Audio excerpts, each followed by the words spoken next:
Ding dong. Ooh. Hi. Hi, y'all. How's it going? Happy Wednesday. It's a stream day. Hello, hello.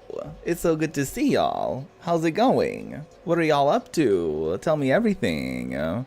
Hey Jam, hey Greg, hey Frankie. It's so good to see y'all. Immediately as I start my stream, it's so nice. It's so nice. Thank you so much for being here. You're at the office, talking to your friends on your friends. I don't know why I said it like that. Talking to your friends on Discord. Oh, hey, Miss Crown. Not the government name. Not the government name, mama.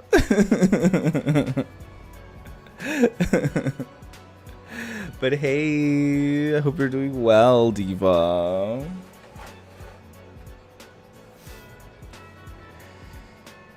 You started your manga, nice. It's so good to see you. How are y'all doing? Well, I'm glad y'all. I hope that y'all are doing well. You told me what you're up to. Also, if my webcam looks different, it's because my webcam software is different, or it like there's an update to it. So if you use Logitech.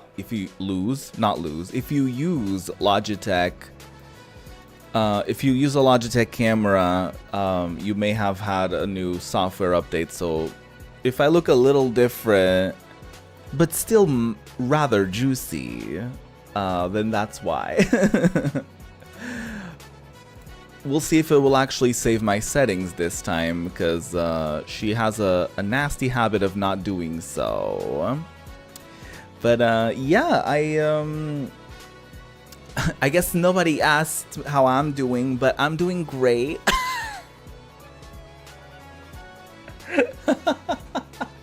No, I'm okay. I'm good.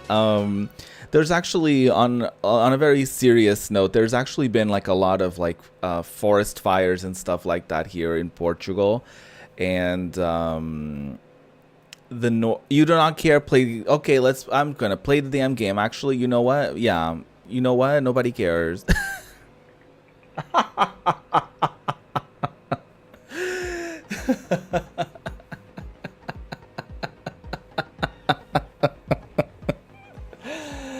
Ruin is like, actually, I don't give a shit.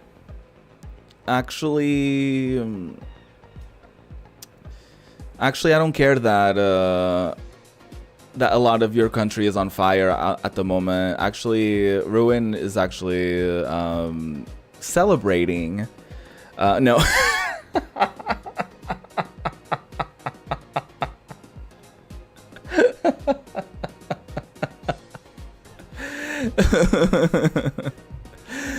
Yeah, so there's no, thankfully the area that I'm in is fine. But we do get remnants from other areas of like basically like a yellow tint in the air, like a smoky quality to the air. So it's just obviously the vibes are also very much off. But it's also just like, it's very eerie, you know what I mean? Because it's like, even though nothing is happening specifically where I am, it's like you can see and sort of smell and sort of feel that it's happening and impacting other people. So obviously all my love goes to everyone who is going through these hard times, and to all the firefighters who are literal heroes, and for all of the people also helping the firefighters and helping each other out. Usually unfortunately over here we do get like forest fire season, but this year it's been particularly bad, to the point where certain areas have requested support from like other countries in the European Union and stuff like that. So thankfully where I am specifically, I'm safe.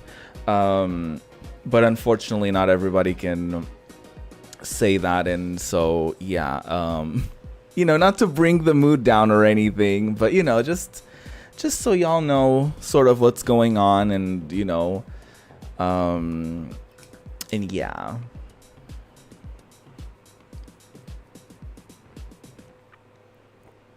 Yeah, it's affecting a lot of people that live in more like rural areas, that live nearby like forests and like abandoned fields and situations like that.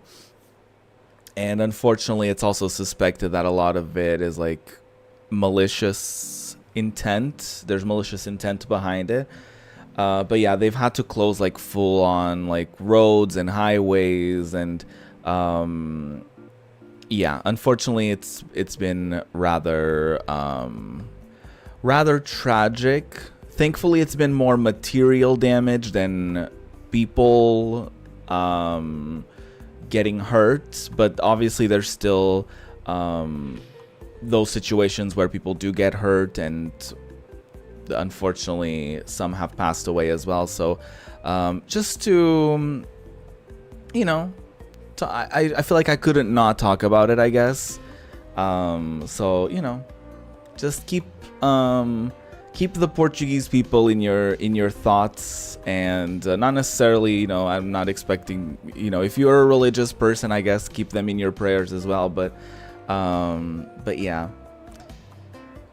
Stay safe as well during this summer, and stay hydrated, and stay vigilant of any foul play or anything of the sort. But yeah, other than that, I'm okay. Actually, we just started a new. We have a new reality series that's kind of come back. It's called Secret Story. It's not a new series, but it's like back after a few years of being off the air, and it's basically like Big Brother, but everyone goes in with a secret, and the whole point is for them to guess each other's secrets. So it's like it adds that other element of like them having conversations with other people and trying to figure out what their secrets are. There's like people that there were a couple people that got paired up to, and their secret was that they were a fake couple, so they had to pretend to be a couple, and then they have a real couple in there that have to pretend that they're not together and they don't know each other because their secret is that they're a couple. So it's just like it's interesting things like that. Of course there's some shitty secrets, like one person's secret is like they did ballet. Like, okay, I'm assuming it's one of the straight guys is like, oh, my biggest secret, oh my god, I did ballet, oh no. But it's like, oh, okay, interesting. But anyways, so that's been interesting to watch.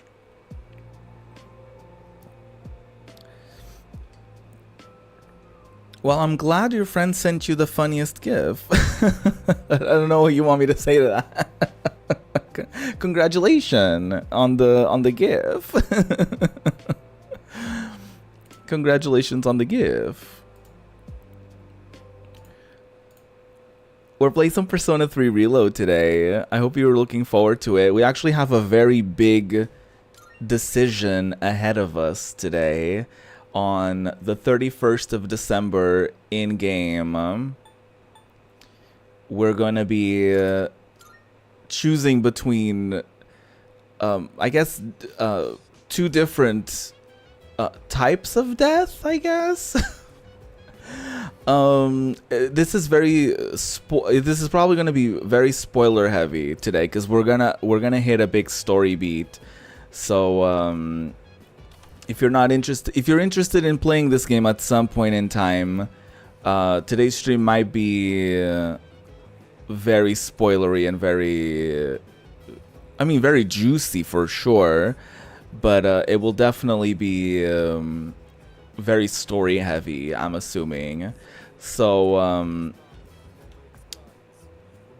we'll basically I kind of explained this last time, so little quick recap of what's going on. So over the past few months in game, we've been fighting different shadows every month, and we fought a total of 12, which is also the same amount of, like, I think, Arcana cards in Tarot, and it's also the same amount of numbers on you know, physical clock.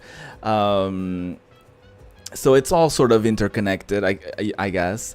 But we fought 12 shadows. We thought we were doing the right thing. Turns out we were tricked, and fighting those 12 shadows actually unleashed the seal that was inside of our main character here. And so basically we had the Deathbringer inside of our main character here. Essentially is what happened. So we found out that Ryoji, which was this transfer student that magically showed up after we beat the 12th shadow, we found out that he was the bearer of the 13th Arcana and the Appriser of Death. So he was safely, I guess, stored inside of our protagonist, but we got sort of tricked into unleashing him. And so now for New Year's Eve, we have to either kill him and forget everything that happened, or we have to stand and fight against the inevitable death, because the Appriser of Death, as the name implies, will be summoning Nyx, the Mother of Shadows, who also happens to bring death upon the world and intends on killing everybody.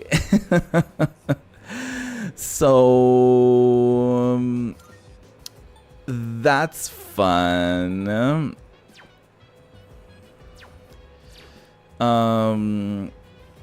What?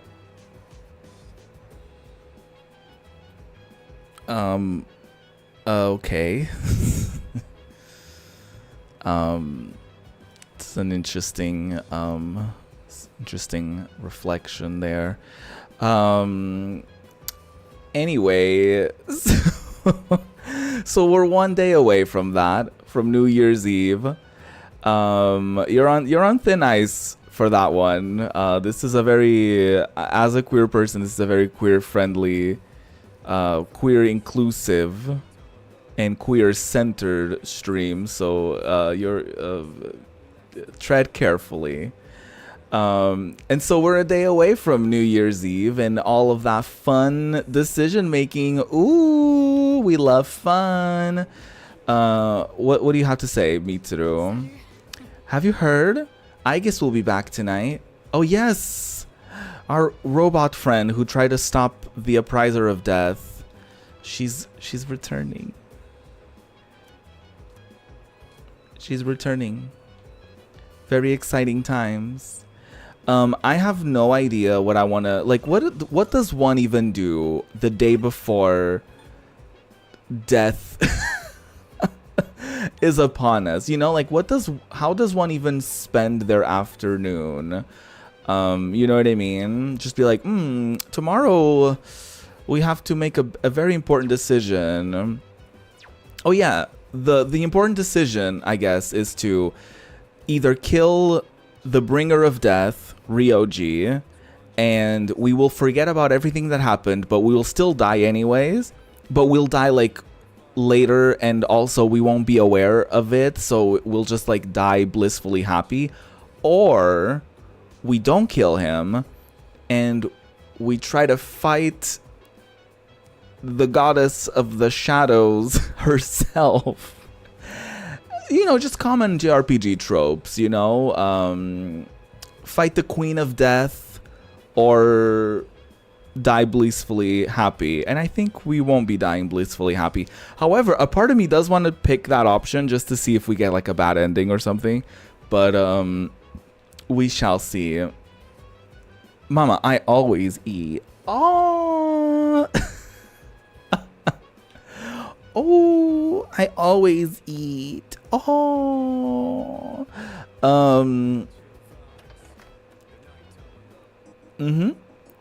Yep. Ooh. Ding dong. I'm here to eat. Ooh. Okay. Anyways, if I'm not mistaken, there's actually a social link that we might be able to finish today. So I think we're gonna do that, actually. So let's go to the Naganaki Shrine. And for the last time, interact with Maiko, I guess. Hi, I'm so happy to see you. Come on, hurry, let's play. Her whole storyline is that her parents are getting divorced and she had to pick one of the parents for just like who she wants to live with, and I think she's picked the parent that's moving away, so I think this is our last time spending time with Maiko. She was going through it this entire game. Her whole thing was like, my parents hate me and I'm the reason for their divorce. It was like very intense like that. But not today. Apparently we're gonna have so much fun today. Hey, come on! Let's play on the jungle gym. And the seesaw, and then kick the can, and then let's play everything. Imagine being a normal NPC, just brainless and unaware that the world may be ending.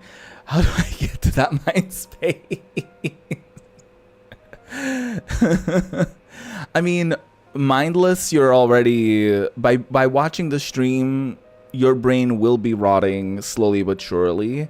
So you're already on the correct path there.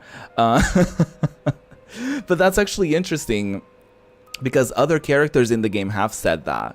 Like, they've said, like, wow, while the other kids are just going to school and enjoying winter break, we're going over this very intense decision and they don't even know the world will be ending and everyone will be dying. Like, must be nice. But at the same time, it's like, but I guess at least we know. So, you know, like, so it's like this, even like the in-game characters are sort of having that. A couple of them are having that back and forth of like, wow, must be nice to not know. But at the same time, they're like, well, but it's good that we know and we can actually do something about it, maybe. So, yeah, but I mean, honestly, just keep watching the stream and the brain will rot. So sad it's the last time we interact with her. I don't really care.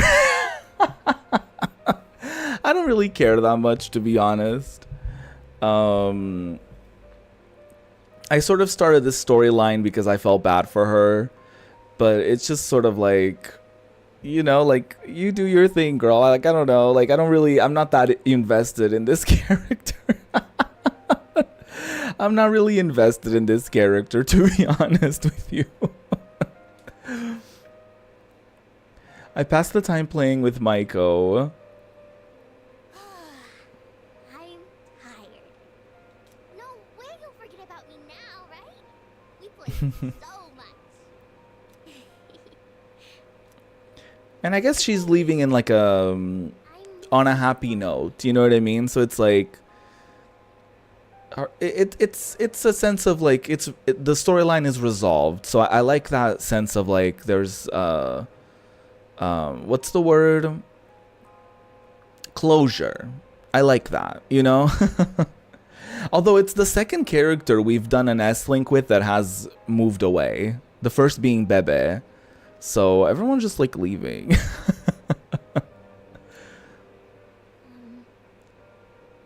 told me I would always be his daughter. Yeah, that's kind of how that works. No matter how far away, we're still family.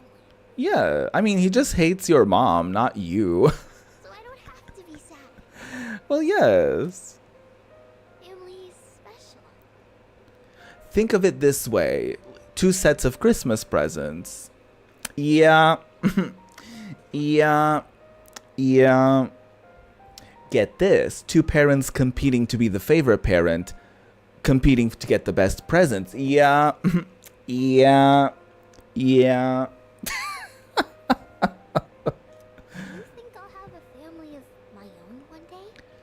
Well, the world is gonna end, so probably not. Um, I I don't. It feels weird. I don't know. Like I kind of don't want to say like yes, you'll definitely have a family of your own, but at the same time, it feels rather grim to tell her like I don't know. I'm sure you will, even if it's a chosen family, I suppose. Um, Ruby said I hate kids. Well, yes. Um, she's just putting pressure on herself. Not anymore. I feel like she has sort of gotten past that point in the story. I feel like midway through the storyline where she was having that crisis, she was like, "Oh, I don't know why they're like arguing all the time. Oh, they're getting a divorce must be because of me." But she had like a whole thing where she ran away from home and the parents were like, "No, don't do it." And they kind of caught her and they had to have like this very open and honest conversation, I guess. And they were like, "We're getting a divorce, but like we still love you. It's not your fault." So at least this story is sort of ending on a positive note where she's like, they've reassured me everything will be okay. They reassured me that they still love me and that, this is good for everyone. And divorce, oftentimes, like, I talked about this a lot in the midst of, the more I played this particular storyline, I talked about this a lot. Like, oftentimes, when you're a kid, I didn't go through this myself, but I know of other people who've had their parents get divorced and stuff like that. And oftentimes, a lot of people, when they're kids, they don't like that their parents are divorced. A lot of times they think like, oh, my family is not like the others. And I feel like when you're a kid and when you're a teenager, you want to be like everyone else. You kind of just want to blend in with everybody. So the fact that you're different from other people, you're just sort of like, you feel uneasy about that. And then obviously there can be very negative things that come from that as well. But I feel like oftentimes I've heard the opposite of like people who wished their parents did get divorced because their parents weren't a good example of like a healthy relationship, or their parents just stuck together for the sake of having the family together, but it wasn't like a good environment, or it wasn't like you know what I mean? So I feel like when you're an adult, I feel like oftentimes I feel like people with divorced parents have that sort of reflective moment where they're like, oh, I'm kind of glad that they didn't like force themselves to be together for my sake, because they would have been miserable, and I'm much happier that they're happy. You know what I mean? So at least for now, I'm glad that Maiko is having that sort of moment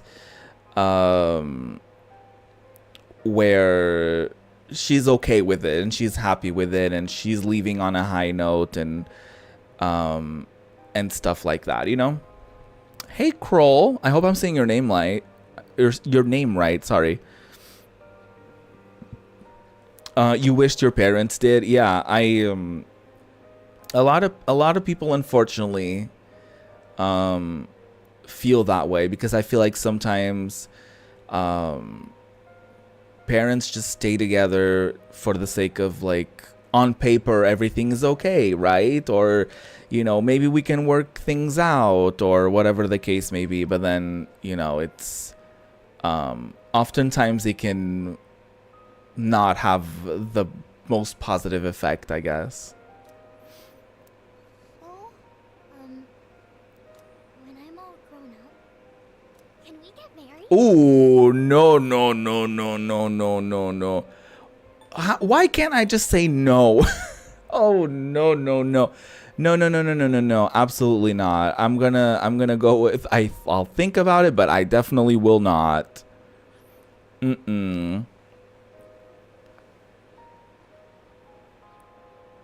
Japanese. American, Portuguese? Like, what's the? Are we just saying nationalities? What? I'll think about it. No, I won't. No, you're supposed to say yes. I don't want to marry anyone else. Sounds like a you problem. Take this, okay? One day you'll be happy I said no. One day, Michael, one day you'll look back and be like, yeah, I'm glad the high schooler didn't promise to marry me, because that would have been weird.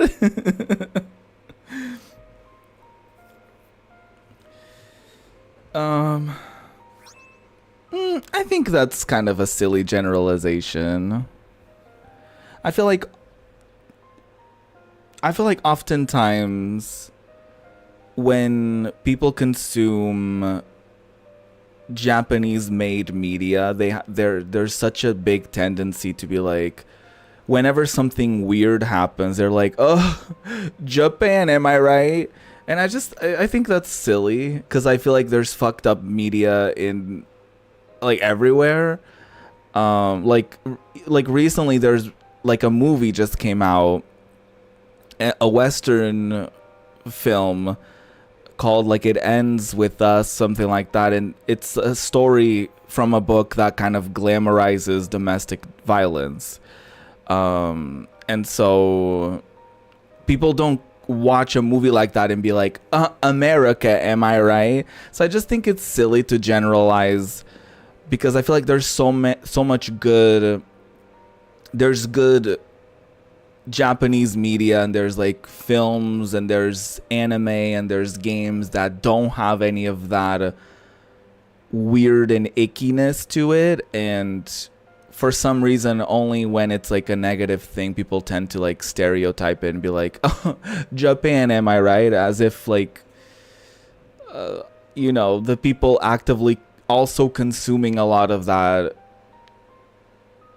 fucked up thing aren't from outside of Japan, if that makes sense. Like a lot of people that are very weird about like their like waifus and all this shit, like a lot of them aren't Japanese, so it's like, I don't know, I just think I just think it might be a I don't know if I want to say dangerous generalization, but I don't think it's the move to do that, to generalize like that, or to even say like, oh, anime, am I right? Or Japan, am I right? Because I feel like there's so much good out of Japan and out of Japanese media that I guess what I'm trying to say is like media from everywhere in the world has room for criticism, but I feel like oftentimes when it comes from Japan, there's that weird generalization of like, Japan, am I right? What a bunch of weirdos. But like when you're watching like American media, oftentimes you don't do that when something is bad, or when something like when Game of Thrones, for example, has a lot of R word in it and essay in it. A lot of people don't just go like, I don't know where that show is made, but you know what I mean? They're not like, America, am I right? Or like the UK, am I right? Like, I don't know. I think it's a silly Europe, am I right? Yeah, exactly. Like I just think it's not I mean, generalizations oftentimes aren't great. Like there's some that make sense, I guess, but like I don't know, that's just sort of and I feel like YouTubers and I feel like maybe Twitch streamers have sort of really dug their nails into that sort of thing whenever, like, I feel like a lot of times they're hate watching Japanese media or hate consuming Japanese media just for the sake of making those jokes of like, oh, Japan, am I right? Look at them. Like, I don't know. That's not productive. That's not, to me, that's not cute. That's not, I know, I don't mean to be like, shitting on you, I guess, for saying that, but it's just like a big pet peeve that I have in general when people sort of have that mentality, because it almost reduces, like, it almost makes it seem like, oh, because that thing happened in an anime, every Japanese person agrees with it, or it's normalized in their culture to, you know what I mean? I feel like a lot of times that's where the conversation sort of leads to. And I don't like it. And I don't like it. You know what I mean?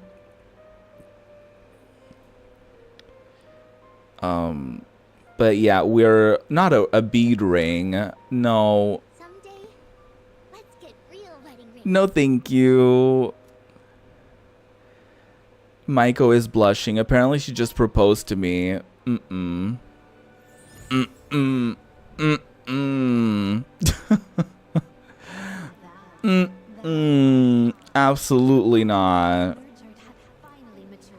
Honestly, this sort of trope is normalized in everyday conversation with people. Like, I've definitely witnessed, not just in media, but like real conversations that real people have where they're like, one day you'll grow up to be a wonderful wife, and they're like, oh, will you? And then they, or they have that sort of thing of like, that sort of trope in media where they're like, I'll wait for you and one day we'll get married, and how that's sort of been glamorized. It's like, no, that's not cute. No.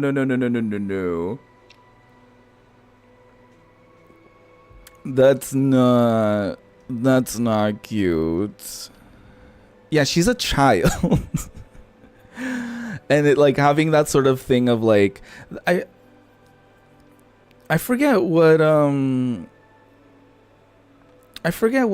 other, I feel like there's been other games and there's been other situations like this, and sometimes people just say it jokingly and sometimes people just say it to like get out of the conversation or whatever, but it's such a weird trope to me. I don't like it. Stereotyping is bad. Yes. But that's different. Well, like when we're talking about two people of the same age, that's different. And also there's like, it's, I guess in that sort of conversation, the implications are different. Like, if someone is saying to a little girl that they'll wait until she's older to get married, that's a different implication than two people of the same age saying that they'll wait for the other person to get married, because maybe they'll wait because they're going to be apart for a long time, because they're going to be studying in different cities, or I don't know, for whatever reason, right? But it's a very different implication when in a situation like this, if our character was to be like, yes, when you grow older, will definitely get married. Now that's weird. That's called grooming. It's not cute. But it's so normalized in like romantic, like in like romantic, what's the word? Like novels and shit like that. Like that's so like normalized. The Hanged Man social link reached its maximum level. You can now fuse Addis, the god of sacrifice. Close your eyes, okay? Well, yes. What if she pushes me off of the thing and I crack my head open and die in front of her and change the entire course of her life? Yes, this is my first playthrough, so please no spoilers, hints, anything of the sort. No, it's my first playthrough. It's also my I've never really, I guess, actively talked about this on stream, but my pronouns are they them. I don't know how I would have. I guess it's kind of tougher to put that. Like, where would I put that? Is it in my bio, like in my description? But yes, but no, it's not my. It's my first playthrough. I've only played Persona 4 Golden, and now this. So I haven't played any other Shin Megami Tensei or Persona media other than this now and Persona 4 Golden. I felt a kiss on my cheek. Not this. Don't be so shy. Maybe it would have been better to get pushed off of this and cracked my head right open. Well, bye-bye. Bye, Maiko. See each other again, okay? Nope. I just know it. No, we won't. Goodbye.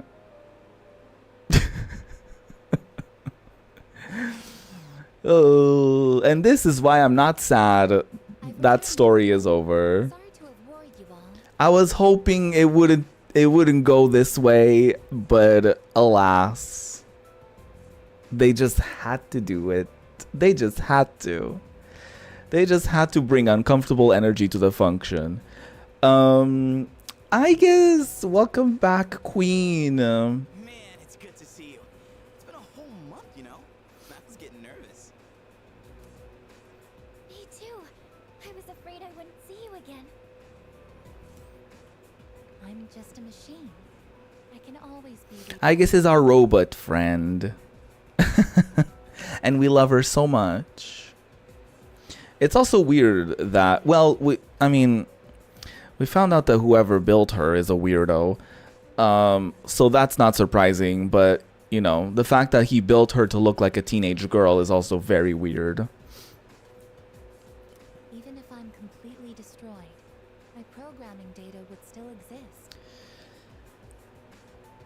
I don't, it's hard to say if they crossed the line because nothing in that story was explicitly morally like terrible. Like as far as what we've experienced, it was like a completely innocent thing where this high schooler saw this young girl alone in a shrine and she was like crying and he just decided to spend time with her so she wouldn't be alone. Like all of that premise is rather wholesome. But it kind of, I think the thing is that it's not necessarily a line that is crossed, but it's like them getting closer to the line, and like the line is right there and they're sort of like teetering the line and them being like, well, nothing bad happened, but it's like it's still kind of like icky. Like why would you even like bring it even close to that line, you know what I mean? So it's just sort of like odd. It was just uncomfortable and like odd. Like the story, that S-Link didn't need to go that way, you know? Well, you can make your own you can make your own conclusion. You can form your own opinion on what happened, but that's mine. It was just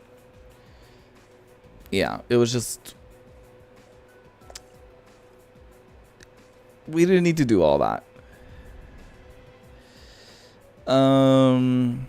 Persona 3 is Atlus' first Persona series with new ingredients, so the story writings have some flaws. Well, this is a remake, so they could have easily changed a lot of that. This being a remake makes it so that they could have changed some storylines and fixed some things. No, that's quite literally what it's. I'm not talking about the main story. I'm talking about S-Links.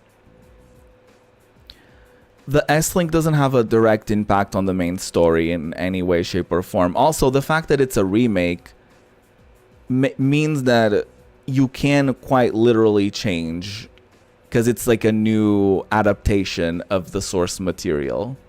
So it's not a remaster where they're just making the game look prettier. It's a remake, which means they can take liberties with the story and they can change anything that they want.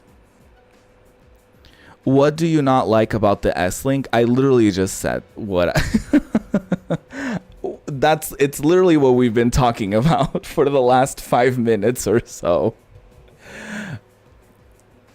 It's that uncomfortable line of like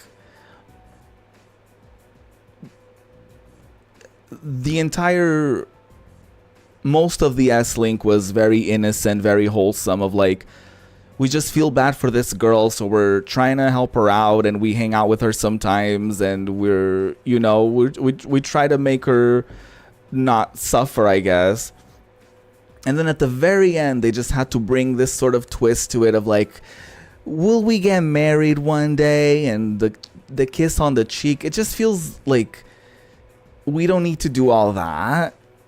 It just feels like it's sort of like an uncomfortable, and I feel like this should be rather obvious. I don't know why why I have to explain this so much. But and even there's like the storyline with the online gamer where you play an online game and your teacher is like, hey, I have a crush on my student who happens to be you. So it's like explicitly, she technically didn't do anything wrong because she doesn't know she's talking to that student, but it's very much wrong that this high school teacher is openly admitting to having a crush and wanting to pursue a romantic relationship with her student. So, and then there's another weird storyline with Kenji wanting to date a teacher, which is a whole other can of worms. And I didn't even pursue that storyline for a very obvious reason. And then there's the Tanaka storyline where he very openly flirts with our main protagonist, who is, again, a high schooler. And he's a grown man who happens to also be a scammer. And there's also like weird implications there when it comes to like, why does the gay person, or one of, if not the only gay person in this game, why is that one gay person being portrayed as a creepy old man? Like, I don't like that implication as well. So, yeah. I feel like they very much could have changed all of that to not be inappropriate. They could have changed a lot of that to not be the way that it is. And I don't think that them changing any of that would have made the game dramatically different when it comes to the main story or anything of the sort. But this is very much a pattern that I've noticed from Persona 4 as well. There was a nurse storyline that she was like a creepy nurse who constantly hit on the main character. There was this weird storyline with like when our main character goes to work part-time at a daycare or something like that, and the parents are sort of like weirdly flirty as well. So it's just unnecessary. It's just unnecessary. And apparently there's also certain storylines in Persona 5 that are also in that same realm, but I don't know about it because I know of some stuff, but I haven't played that game, so I can't really comment on it. But unfortunately, it seems to be there seems to be a kind of a pattern established here where they oftentimes choose to have teenage protagonists who oftentimes are put in very uncomfortable and inappropriate situations. No, I'm not gonna just say it is what it is. First of all, I do like having debates on a lot of these different topics and a lot of these different things, and I do think that it's important, especially like streaming a game. I think it's important to share my opinions on its various aspects. Like, I've also been very open about how much I love this game's presentation, the UI. The battle system is rather fierce, and I love the character designs, and I love a lot of it, you know. So I'm not going to sit here and say that there's only bad things about it, but it's also important to recognize and to criticize the things that are questionable about it, the things that are bad about it. Yeah, I get it. It's their recipe. I do think they could change it. I don't think it would be that difficult for them to easily. I feel like they could easily change the setting of a Persona game to take place in university and not in a high school. And a lot of the icky things about it would immediately be fixed, because then you would be dealing with a whole cast of adults who hopefully wouldn't be in inappropriate situations like that. And I feel like we could very well, in 2024, we could very easily move away from shitty stereotypes and different plot devices and inappropriate storylines. I feel like we could very easily move away from all of that in the year of our Lord of 2024. But I also feel like, I don't know, I feel like just generally speaking, it's been so normalized, and I feel like there's been so many people who just have that sort of attitude of like, yeah, that's just how it is, and it is what it is, and you know, that's Persona for you. And I feel like it doesn't have to be like that, you know. I feel like a lot of the Persona, a lot of the core of Persona's storylines and what Persona is and could be about kind of centers more on character development and interpersonal relationships, and also on like self-realization and stuff like that. And I feel like you can achieve that very easily and very successfully without any questionable tropes, without any questionable character situations. But yeah, so that's all I have to say about that. Next month, they're releasing a new IP called Metaphor ReFantagio. Maybe we can expect a new recipe. We'll see. Hopefully that game looks really good. So hopefully, it is a nice change. And we'll see. We shall see. Come on, don't talk about yourself like that. And back to the game. I was told she'd need another week for a complete recovery, but I have the work expedited. Tomorrow is New Year's Eve.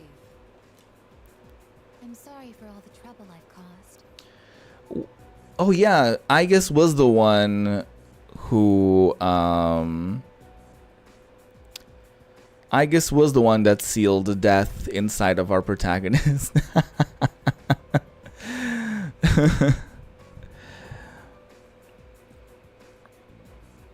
For the self-growth, I can say it wouldn't happen because the whole main character concept is silent protagonist, so that means we can expect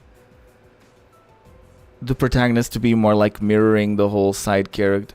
No, I get that, but I think you can, and also you don't have to apologize for your English. My English is also not my first language, so I still understand what you're saying.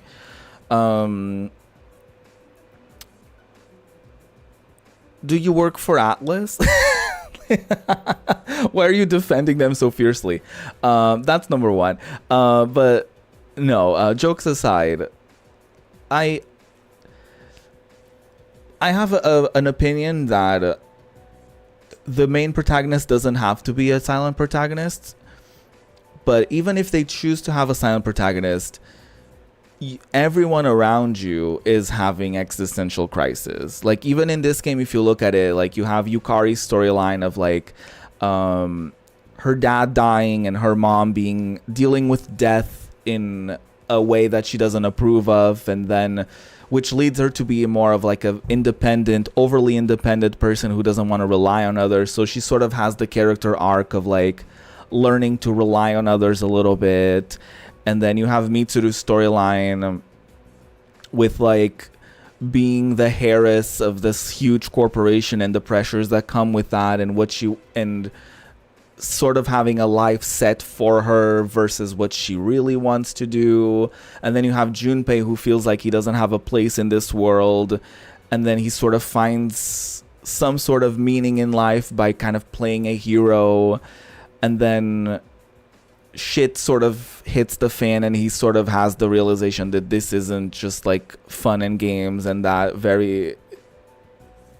this is a very serious thing. So he feels like he needs to grow up and he needs to step it up and stuff like that. So obviously and I think Persona 4 had a couple more interesting storylines with like I feel like we could have had something really interesting, a very interesting gay storyline. We could have had a very interesting storyline with Chie, and I feel like everyone could have had a more interesting storyline. But yeah, I do think that they're not really encouraged to change the recipe because the recipe has been working great for them. But I do think that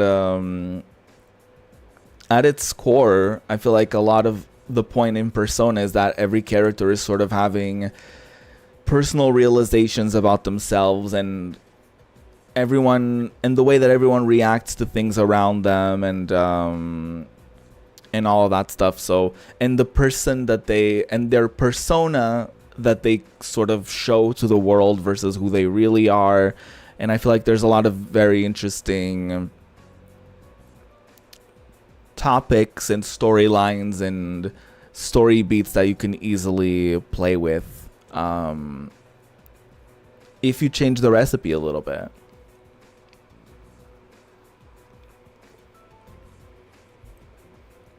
But that's just my opinion. Mitsuru-san visited me while I was at the lab. Why didn't we get to visit her? What happened? You've all been through so much. Have you been well? Well, given the circumstances, I'd assume not. Oh. I was worried about you. I'm sorry. I could have done so Oh, I didn't mean I didn't mean it for her to feel guilty about it. 10 years ago, what I did to you was... I mean, it is kind of messed up that she would seal evil upon this little child, this little baby child. Ugh. You did what you had to. But if I hadn't done what I did to you, you wouldn't be suffering like this. Maybe we would have anyways. As for what Ryoji-kun said,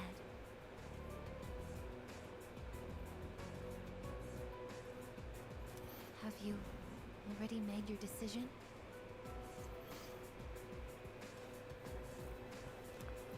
Yes, I have made my decision. Thank you very I much. have a favor to ask.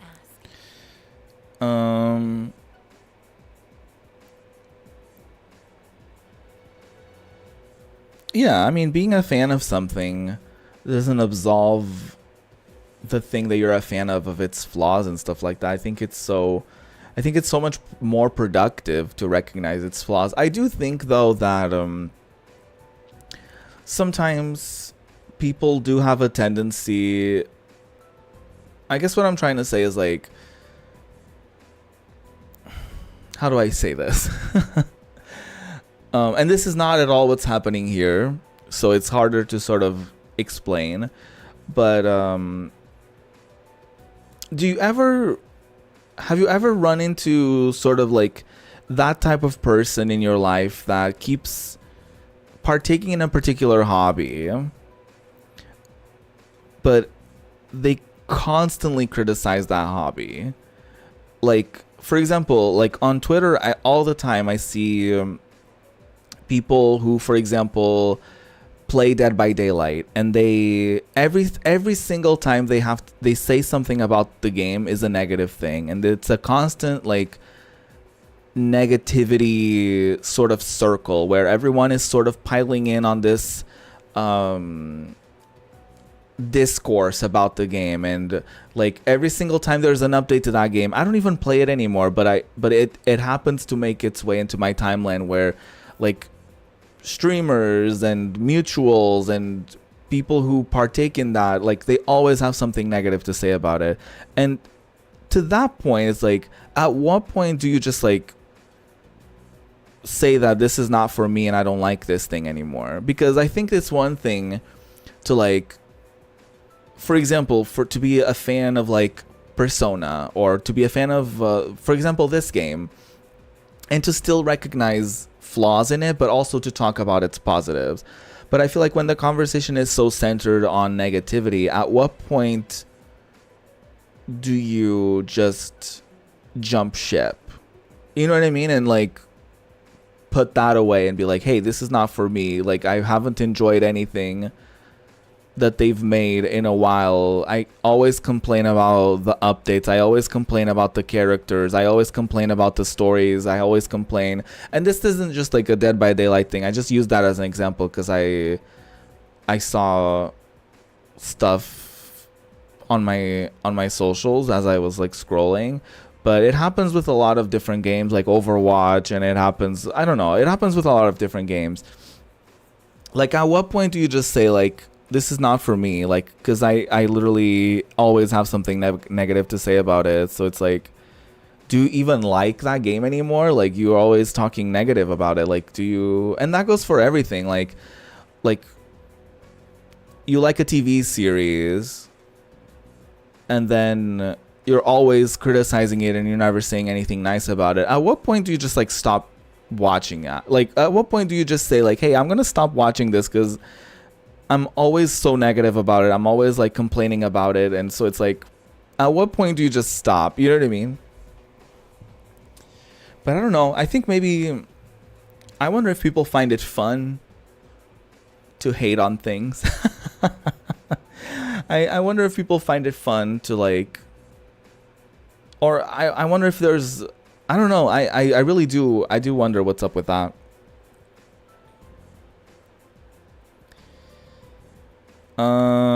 When I draw cartoonish characters, but everyone I know at campus criticizes me that I'm too old for this. Mama, one day you'll be making a living off of being an animator, and they'll be very jealous.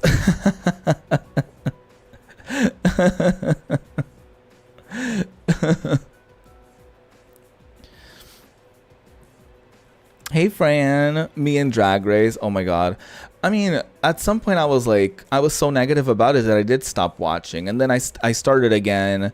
And then when I feel like I'm not enjoying something, I'm just like, okay, I'm just not gonna, it's not for me anymore, you know? Because I don't know, I feel like this sounds so cliche, but life is too short to like spend it hate watching or hate playing or enjoying things from a place, not even enjoying things. Life is too short to not enjoy things. You know what I mean? So like, if you're reading a book and you hate it, don't force yourself to finish it. Just stop reading that book and pick up something else. If there's a TV series that you're watching and you hate it, why are you watching it? If there's a video game, you get what I'm saying, right? Like, so on and so forth. Like, just find something that you like and stop bitching.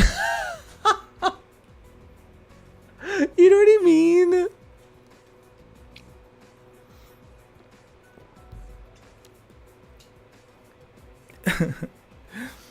I try to stop, but the problem is that there's nothing like Persona.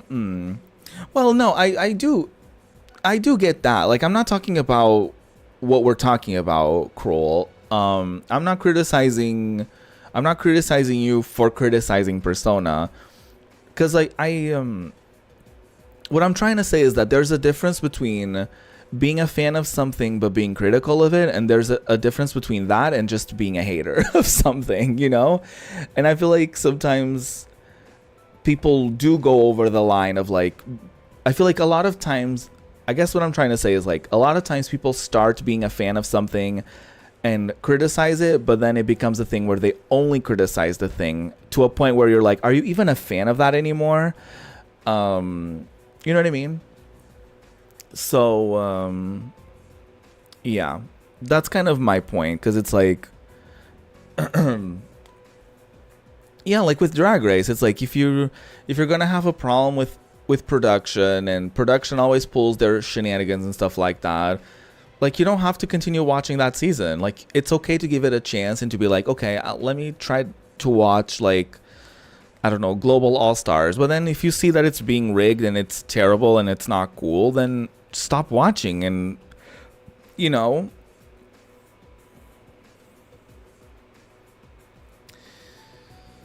well, I would say Stockholm Syndrome is a little more intense than this. I would say it's two very different things. Two very, very, very, very, very, very different things. No, I think, I don't know. I don't know. I have nothing else to add. Tomorrow, when Ryoji-kun comes back,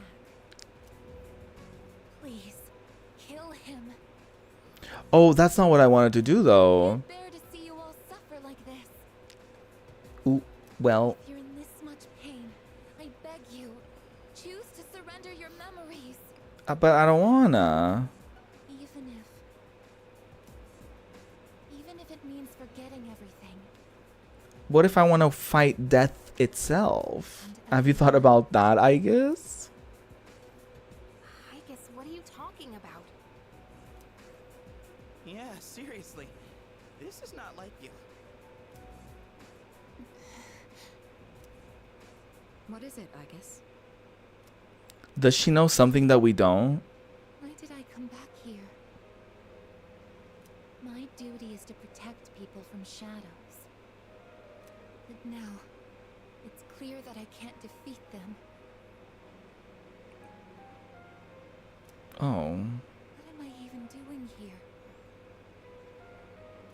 No matter how hard I try, I can't even shed a tear. Oh, because she's a robot. I guess. Why do you try to fight when you know it's hopeless? Why risk everything when it will only lead to suffering? Damn. You're all just throwing away your lives. I don't understand. Ooh, interesting. We're not throwing away our lives. Mm-hmm. In fact, our eyes are set on the future. Isn't that right? Right. I don't understand. Perhaps it's because I lack a life of my own. Oh, this is sad. It's got nothing to do with having a life. Junpei's like, Mama, I don't have a life. I'm a machine created to protect humans from shadows. But I can't carry out that duty with the power I have. So what is my purpose now? I just don't know. See? Existential crisis. Finding one's purpose in life. This is what Persona is all about, in my opinion. And no one can give me an answer. Well, yeah. You don't have the answers. So long story short, Aegis is a robot that was built many years ago to destroy shadows, I think. In her attempt to seal the shadows away, she sealed the Appriser of Death into our main protagonist, so that you know, it's very, like, this happens a lot in anime, like, you know, where the main character has evil sealed within them, and then they're sort of the chosen one, and then shit happens. So now we're sort of at a point where, hi Apple, how's it going? We're sort of at a point where it's very end game, yes. It's my first playthrough, so, you know, don't hint to anything, don't spoil anything, tread carefully, please. But we're at a point where we're gonna have the choice to kill the Appriser of Death and wipe our memories that anything ever happened and delay death, but it will still happen. Or we keep him alive and we try to fight death itself. And maybe try to change things. So we shall see. I'm gonna be honest with you, I have no recollection of anything that happens in Harry Potter. And Harry Potter is a very sensitive subject in the LGBTQIA plus community, so for obvious reasons. Obvious reasons being the author of Harry Potter. And yeah, I hope you're doing well, Apple. How's it going? So yeah, right now, Aigis, aforementioned robot, is sort of having a sort of identity crisis. She's like, I was created to defeat shadows, but we've been told there's no way to defeat them, so what's the point? You know what I mean? So that's kind of her whole thing, which is very interesting. Very, very interesting. Harry Potter movies are solid, but she's questionable. Yeah, questionable to, you know, say the least. Problematic, transphobic, disgusting. Those are the words I would use to describe J.K. Rowling. I'm doing good. I've been watching a lot of Persona 3 Reload streamers and seeing their reactions to stuff. Oh, nice. Nice. I wish they explain how Aigis is developing emotion despite the fact that she is a robot. Seems like their script is rushed. I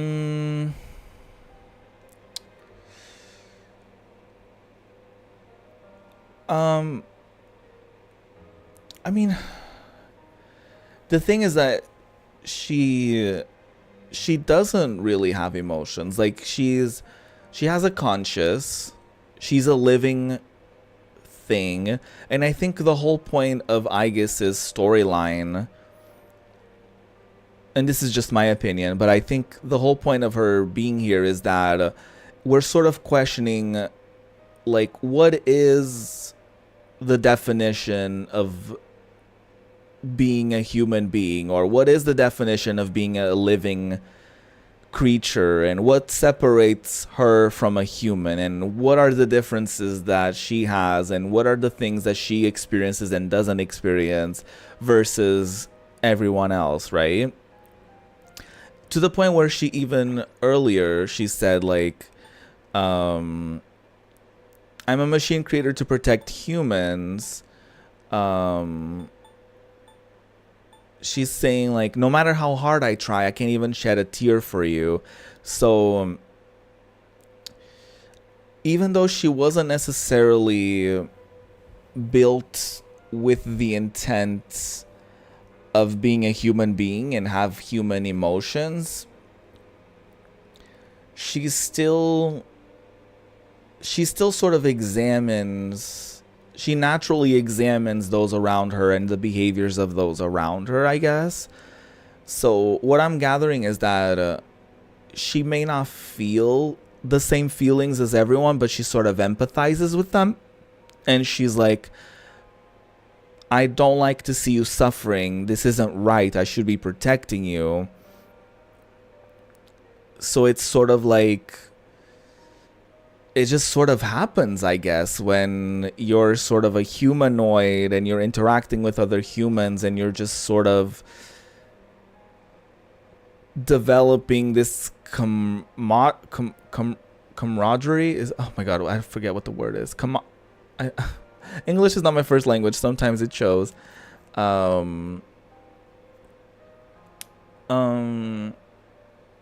But sometimes there's that feeling of like, I don't know if she necessarily feels the feelings. Companionship, yeah, and yeah. It's sort of like I guess she's feeling things by proxy. Like she's feeling things through everyone else's reactions and through everyone else's things, which is not that different from our main protagonist, who doesn't really, unless we say what our opinion is, our main protagonist doesn't really say their opinion on anything. They don't really outwardly show emotion in the same way as everyone else, right? So I feel like Aigis is sort of, I guess, similar in that, where she's like, well, I can't feel what everyone else is feeling, but I see what they're feeling and I don't like it. I don't like that they're suffering. I don't like that they're in danger. I don't like that they're sad, because she may not be able to literally empathize with them. Like, she may not be able to comprehend, but she knows what sadness is. You know, she's like, she's been programmed to understand human behavior. Like, she also can easily translate Koromaru because she can read his body language, and she says that people communicate in many, or people in living things communicate in various ways outside of just using words. So I don't even know if she's feeling the feelings. I think she's just seeing that everyone else is feeling those. She may not understand what it's like, but she still recognizes what they're feeling by how they're displaying it. It's very interesting. Very interesting. The meaning of life or death isn't something someone else can just teach you. Making your own decisions is hard, no matter who you are. No choice is perfect, you know? Okay, Junpei having a rare moment of wisdom. But as long as we're alive, we gotta do something. When you see someone going through the same thing you're going through, you just want to help them. That's how we plan on getting through this. Maybe that wasn't the best explanation, but that's the idea. No, that was great. That's the idea? When I saw you collapse, I realized something. I want to protect you, I guess. I don't want to forget about you. Fuka-san. There are times when you'll lose sight of your purpose and you'll have to search for it. See, this is what I like about Persona. But if you can't find it again, then what you need is to seek out a new purpose. I'm not really one to talk, but I feel like I've learned something important this year. To truly live is to be willing to change. And we have to make those choices for ourselves. Delicious wisdom. Do you think I'll be able to change too? You have changed so much. Haven't you noticed? You've even started speaking like a real human. I understand what my purpose is now. I'm a machine with the directive to live. Ooh. Very nice. Very nice. And the one issuing this new command is me. I like it. I like this a lot. As it should be. I'll stare fear in the face and choose to live. This is the promise I've made to myself. AI is getting too advanced.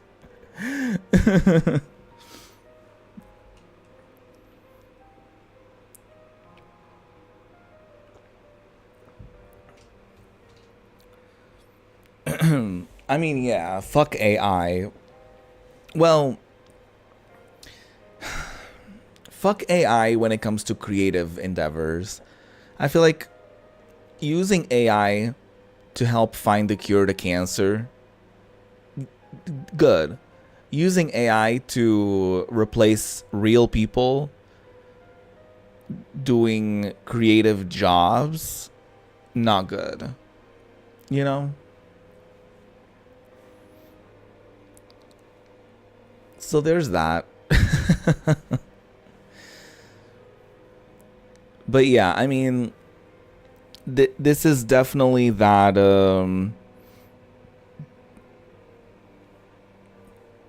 this is definitely the I mean, yeah, this is definitely like she has this sort of and it's interesting because I guess is actually I guess for a lot of people I guess maybe sort of like a relatable figure, because like how many people out there in this world just sort of live a life that they're told to live, right? And doing things that they're being told by other people what they should be doing. They're being told by other people what they should wear, what they should say, how they should act like. And so I feel like in a weird way, I guess his storyline is rather, I guess, empowering, because it's now, she's now sort of reached a point where she's like, no, I'm actually the one who's giving the orders to myself. I'm actually the one, like, my objective is not to defeat shadows. My objective now is to live, and whatever that means for her. And she doesn't know because she wasn't programmed to know, but she has the tools to maybe figure it out for herself. And I think that's so cool. I'm not sure how I'll do it, but perhaps that's a part of living too. No, that's exactly what living is also like. People live entire lives figuring out their purpose and figuring out what they're here to do. And I think there's something special in that, in the not knowing as well. There's something to the process of discovering that, you know? Yeah, it sure is. Says like the 10-year-old who doesn't know shit about life.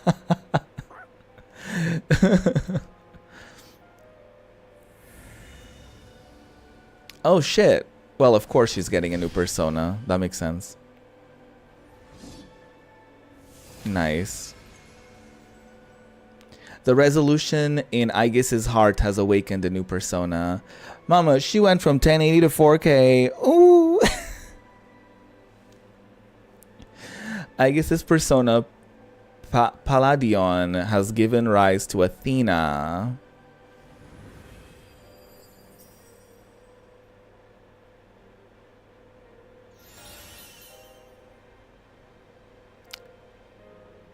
Now that was fierce. Yeah, the dog has been there the whole time. And I was playing fucking Fortnite at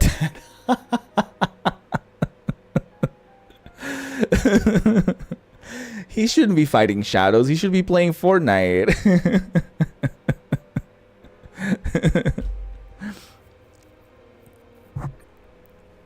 That's funny. Maximum firepower deals severe pierce damage to one foe, ignoring resistances. Nice. Will you allow me to join you in this fight? Well, yes. You kidding? Of course. You've always been one of us. Koromaru the goat. No, Koromaru the dog. Thank you. What's up with the eagles? Like, what's up with the eagle? Oh, I guess he's sort of covered by the text boxes. Ken lives in sad times of no high-speed internet and no Fortnite. Yes, he really does. 2008. I mean, he could have been playing Neopets in 2008. From now on, I stand with all of you. No matter what happens. Well, yes. Oh, I thought our group S link would have increased there. You were born in 2005, Jesus Christ. Jesus Christ.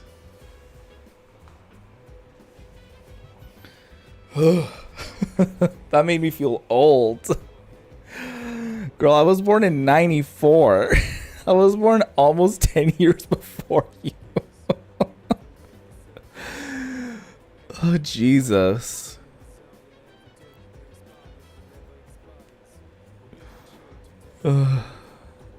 You're from 93? Hell yeah. Well, we're all here. So there's that. Okay, what do y'all have to say for yourselves? My voice is going out. Great. I've been yapping too much. The researchers at the laboratory my God. The researchers at the laboratory told me she has developed something akin to emotions. They said, what, my voice? Hello? They said she appears more human. Interesting. I wonder if her having a persona sort of affects that in any way. They said Aigis was coming back because she was all fixed up, but I have a feeling it wasn't just a regular repair job. Huh. I believe she's come back to us as a whole new person. Interesting. I feel like she's back, but with the context of like what happened last time she was with us. You know what I mean? Cruel, not that. I'm in my 20s too, and I feel like 40s. I'm 30. So if you're in your 40s, I'm in my 50s. I don't...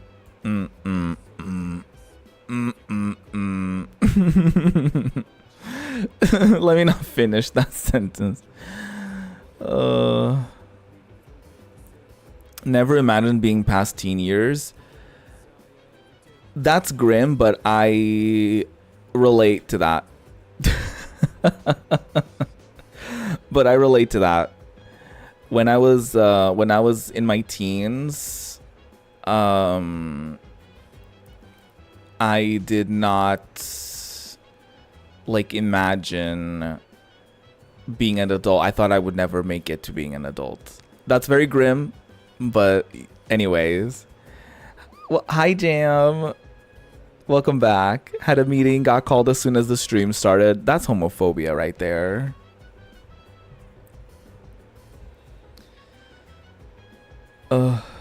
Not the taxes. Ugh. Not the taxes. I suppose. Now I know why I'm here. My destination lies in the decision we make. Let's choose wisely. I definitely want to make a save point here, like the day before, to see like the two different options, how they sort of pan out. You're going to university next year. Study film and media. Ooh, nice. Hey, did something happen to Ai-chan when she was getting repaired? She seems so different. It's almost like she's human. I don't know. It's hard to explain. She's been sort of, I feel like, changing progressively, but I guess she's dramatically changed. How mysterious. She used to be so formal, but now Aigis-san is no different from the rest of us. Oh, I guess that is a slight difference. It finally feels like the team is complete with Aegis back, but she's changed so much, don't you think? She seems so human now. We probably shouldn't treat her like a robot anymore, huh? I've been treating her like a human this whole time. I don't know about you.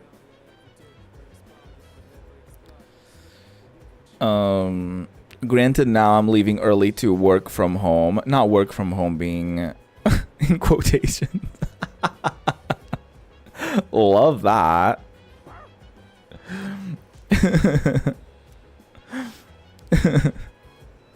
We can work from home.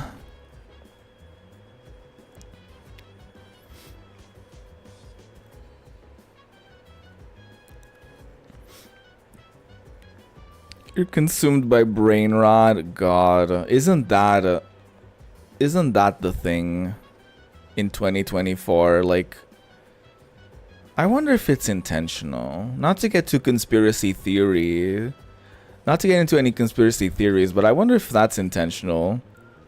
How a lot of social media is sort of how the popular social media places to be at are sort of encouraging of the brain rot, not the Hak Tua.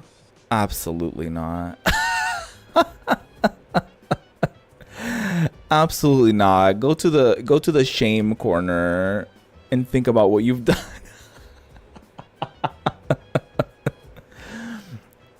Not this. Not Hak Tua.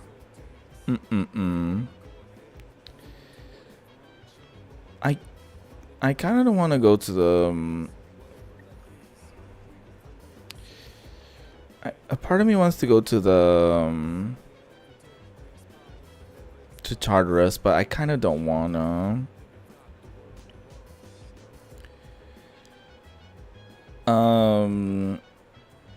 Ruby, you were right. What? My friends called me. If I said about it out loud about brain rot. Oh, like if it's intentional? Yeah, I mean, I feel like it's intentional. I feel like it's intentional. I think what it is I think it's very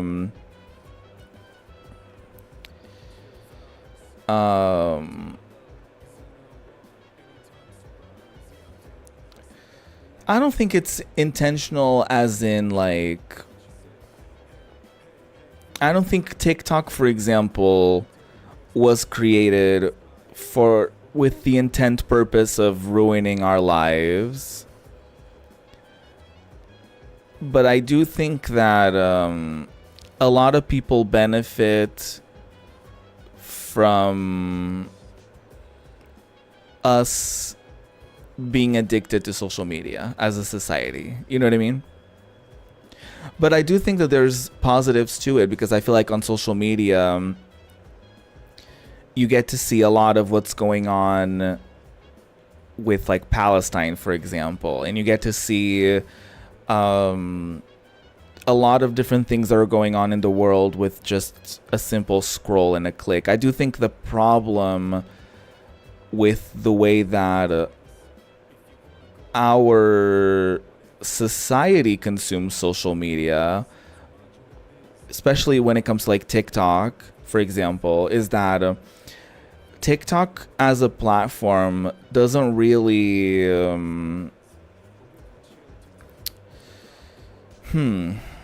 TikTok as a platform doesn't really encourage a sense of community building. And you're just consuming content that is being fed to you by an algorithm. It's not like on other platforms where you sort of are more intentional about what you're seeking out.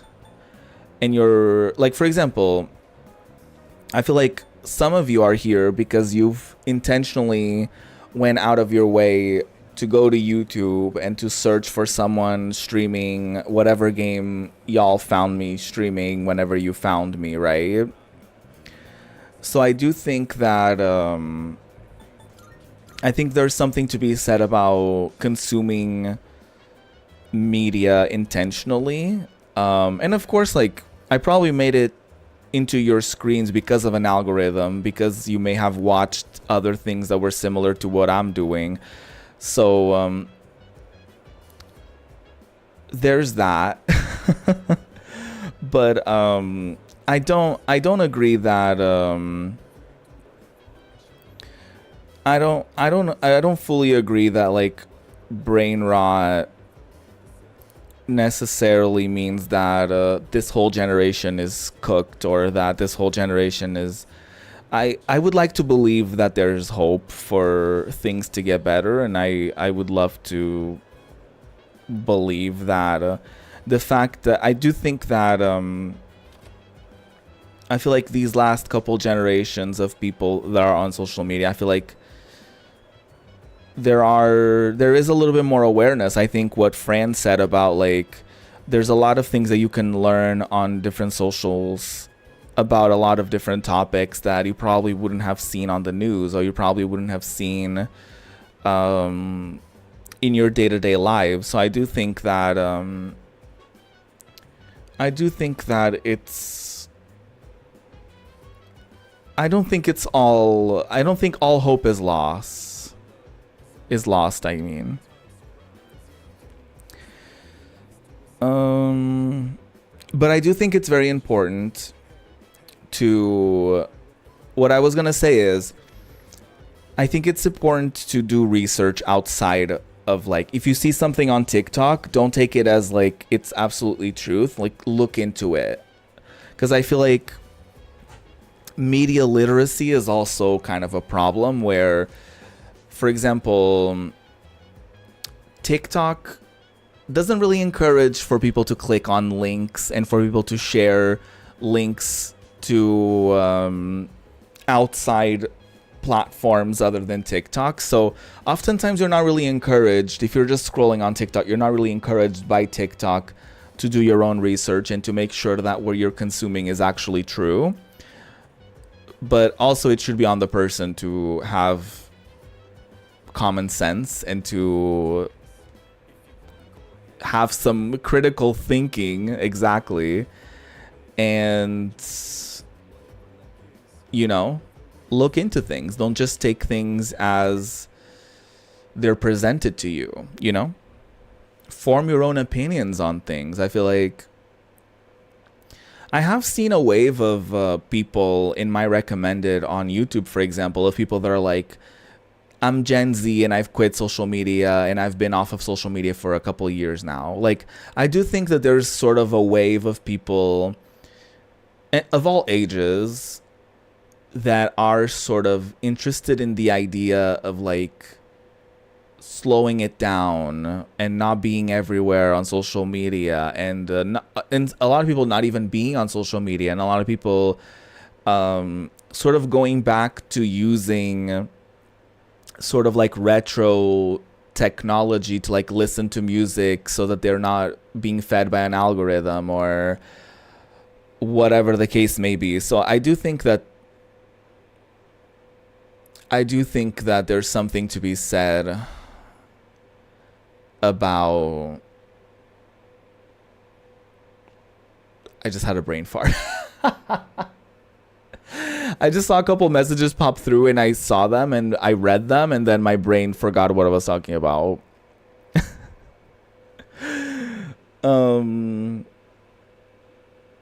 So yeah. US news is so biased. Even BBC is biased on Palestine. Yeah. I mean, a lot of it is because it's just the politics behind it. I think a lot of I think Israel is I don't know if this video will get flagged or anything, but I do think that Israel is behind a lot of like big corporations or funds a lot of corporations, and a lot of corporations would rather stay in good terms with them. And it's also just the storyline that they're presenting to the media, that they're the victims and that they didn't do anything wrong and that they are just defending themselves. Like, they will No, you don't get to tell other people in my chat what to talk about. I'm sorry. I have to really crack down on that. Like, if you're not a moderator, don't moderate my chat. So, anyways, I think that Israel has done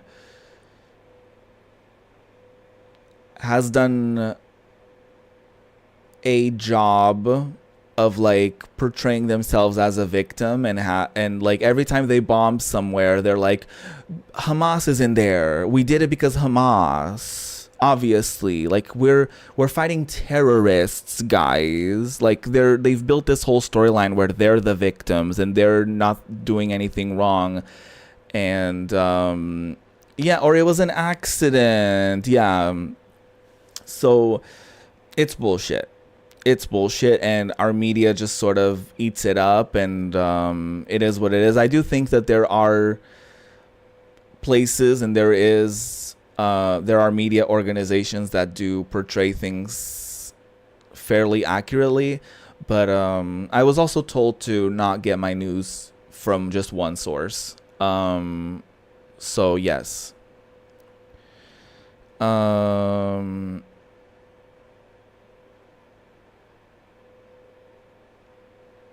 No, they do definitely let that happen.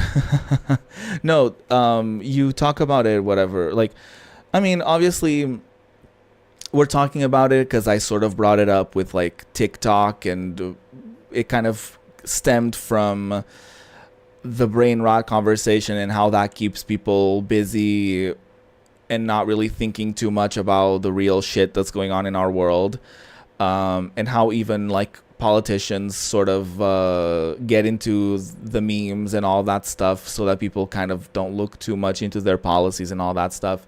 So it's a conversation that naturally happened. I feel like bringing something up just out of nowhere to me would be kind of like, okay, we're just playing Persona, what the hell? But I brought it up. Y'all can say whatever you want about it as well. Well, within reason, of course. Like, don't be assholes about it. But yeah.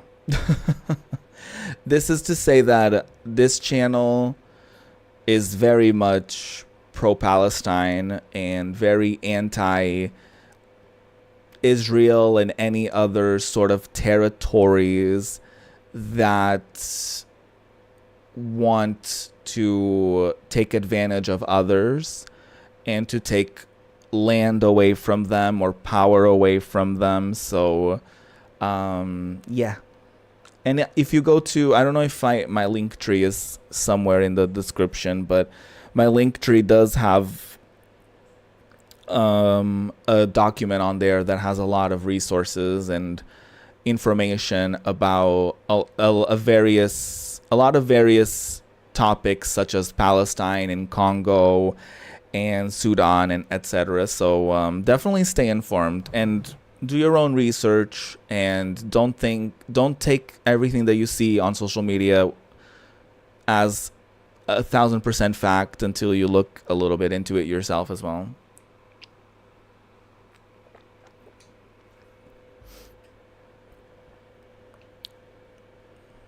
Yeah, I mean, you mean to tell me they have like AI and they have all this technology to find people, but they managed to like not do it right or whatever? Like, yeah, I don't believe that for a second.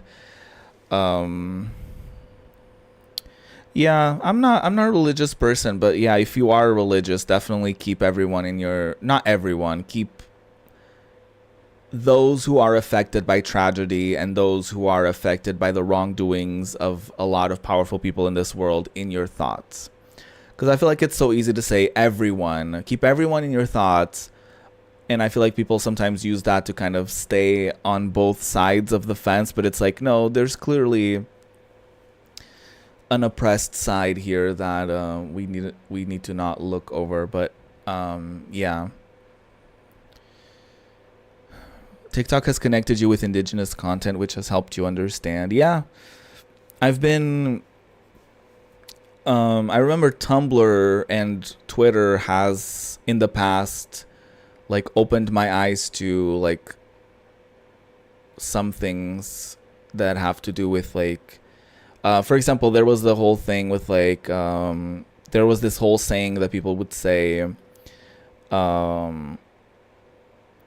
this expression that was like, oh, that's my spirit animal. And I got to learn, I forget if it was Tumblr or if it was Twitter, but I got to see people talking about that and how that's like an insensitive thing to say, because basically in some particular tribes, they do have like a ceremony, and it's a very big deal where they find their spirit animal, and it's like very meaningful, and it's very tied in with their culture. And so it's not cute, to say the least, to sort of take that and to say ridiculous things like, oh, that jacket in the background is my spirit animal. Like, that's not how that works, and it's very insensitive, and it's not cute to sort of just like play and joke around with indigenous people's cultures. Our society has done enough damage, too much damage, in fact, to those communities.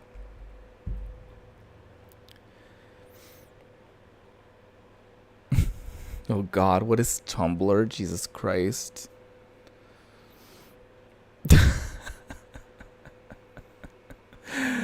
Oh, Jesus Christ. I just turned into a dead body by reading that. Jesus. It was another social media platform. It's still around. It's not really that relevant anymore. Only 90s kids get it. Oh, Jesus. It's all rich man's agenda, profiting from war for long. Yeah. Mm-hmm. Yeah.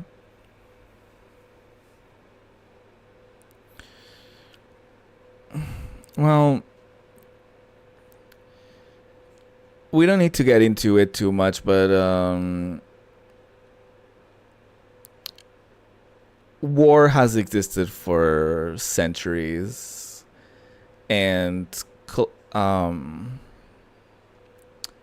fuck, the word just escaped my brain. Colonialism has existed for a long time. Imperialism has existed for a long time. It's not a thing from the 1900s exclusively. It's a human being thing.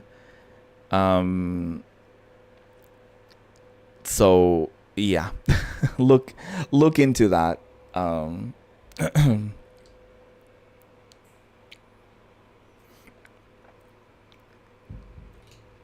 Anyways, let's put a pin on. Let's wrap that up, shall we? Because it is New Year's Eve, and we have a very big decision ahead of us. But first, our crops need to be harvested.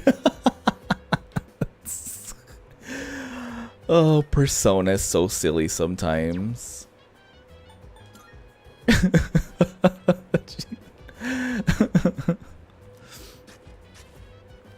Very important to pick up the product of our harvest.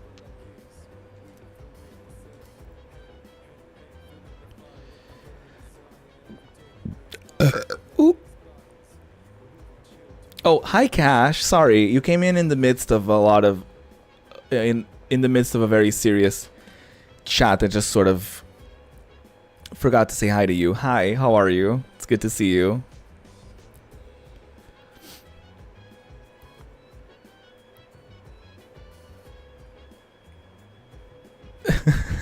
The water sip work. You just thought of something. You sometimes you don't need to type everything that you think of in the chat.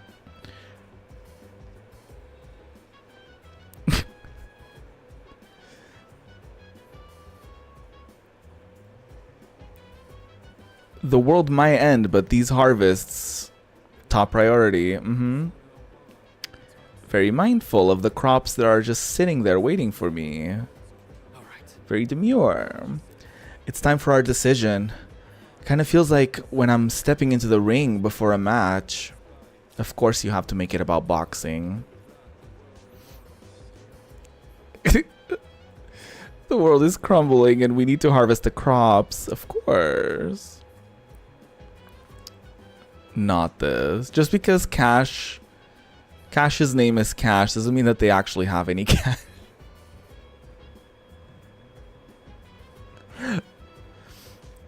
Listen, Cash is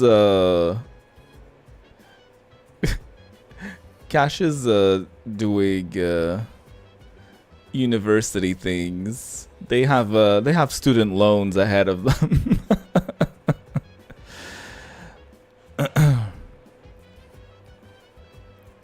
Akihiko, try not to mention boxing challenge. Impossible, literally.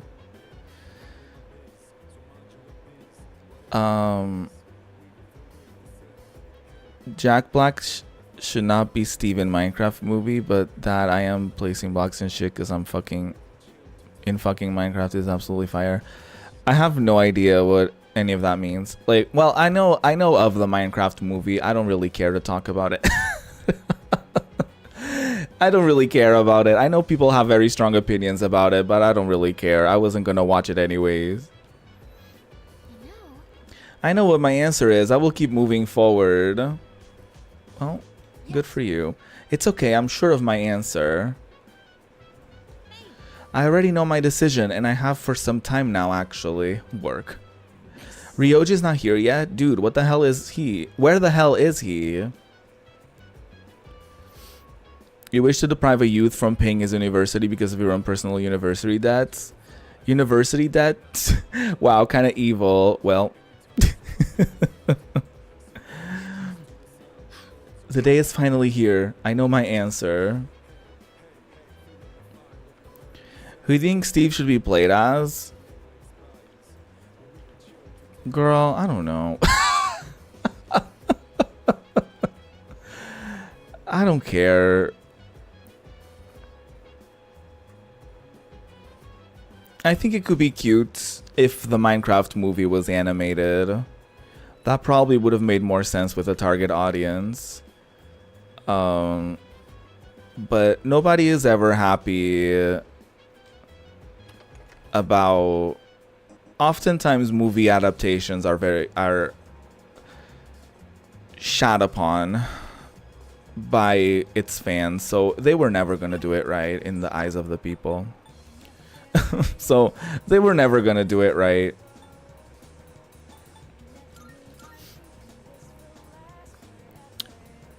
Apple, stop trying to make Gatwa. Stop trying to make Gatwa a thing. Stop trying to make fetch happen.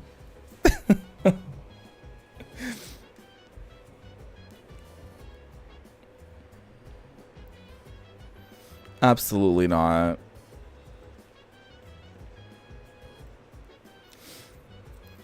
Apple is bringing the TikTok nonsense into the chat. Oh, I sound so old saying that sentence. Made me sound 1,000 years old.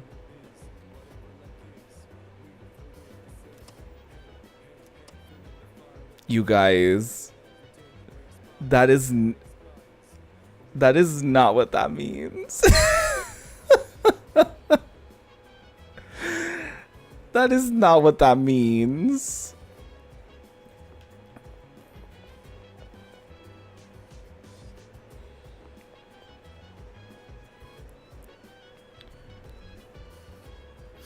No, I'm not saying I'm 1,000 years old. I'm saying the sentence that I said, which was like, they're bringing the TikTok nonsense into my chat, makes me sound 1,000 years old.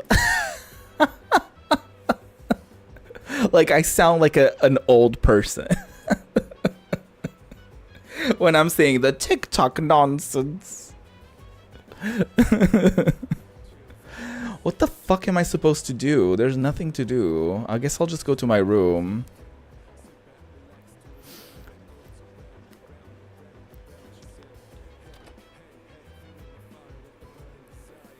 You guys.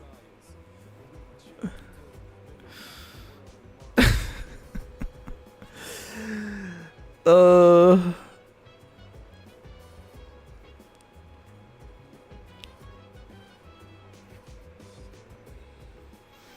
Y'all are just making shit up.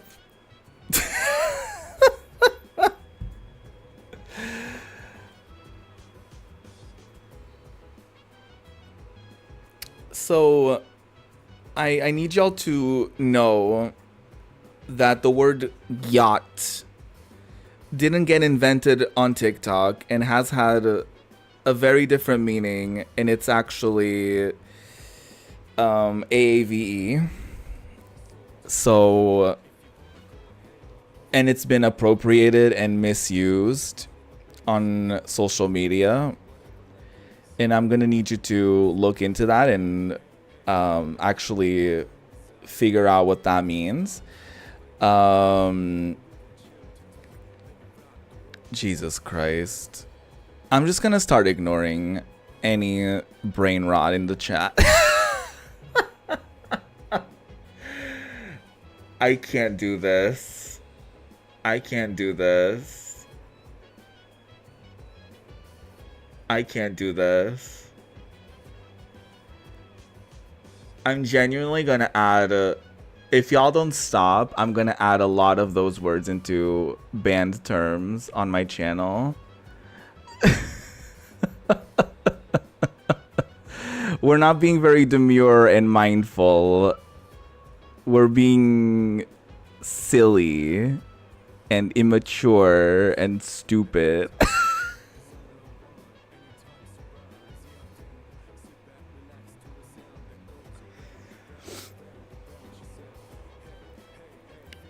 Ooh.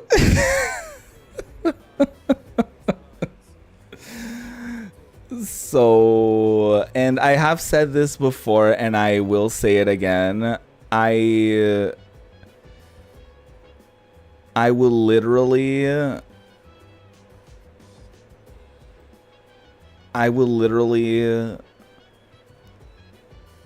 label this stream. Well, I guess most of y'all are 18 plus anyway, so it doesn't matter. But I will label this as mature only for mature audiences. And I do hold the right to not have certain behaviors in this chat.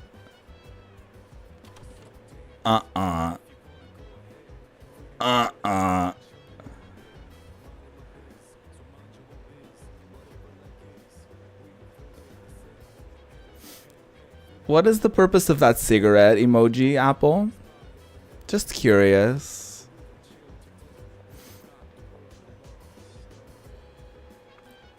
I don't like the brain rot either. Yeah, it's rotted.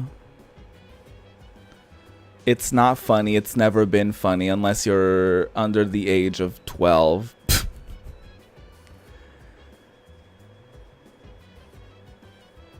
Okay. I'm gonna... here's what I'm gonna start doing. I'm not here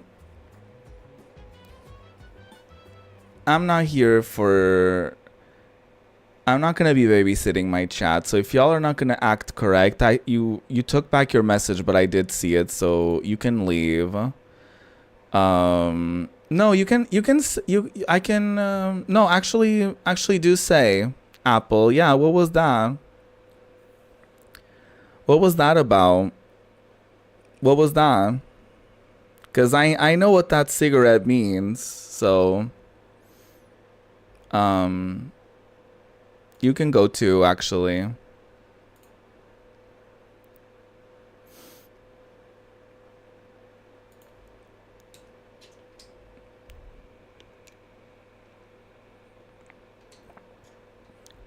This is not the community for you.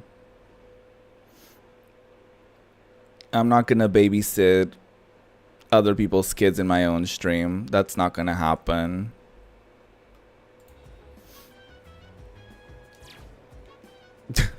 So there's that.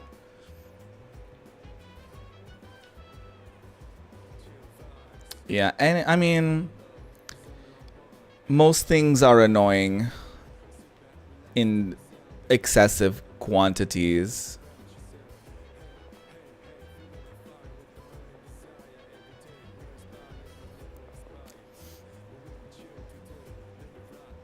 What I'm not gonna have is some random asshole who found my stream for the first time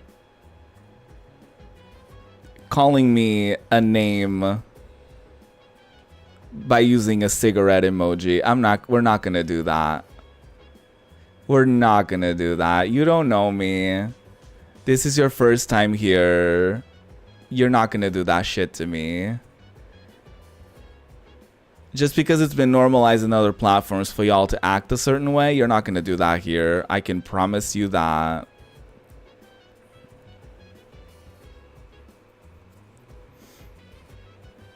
And I'm ready to move on from this and to start fresh. And to talk about literally anything else. So there's that. So, should we take a nap? Sure.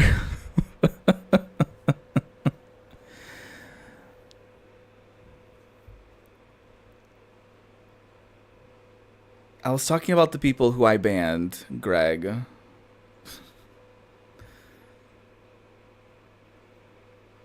Does literally anything that I just said apply to you in any way? Because if not, then I was not talking about you.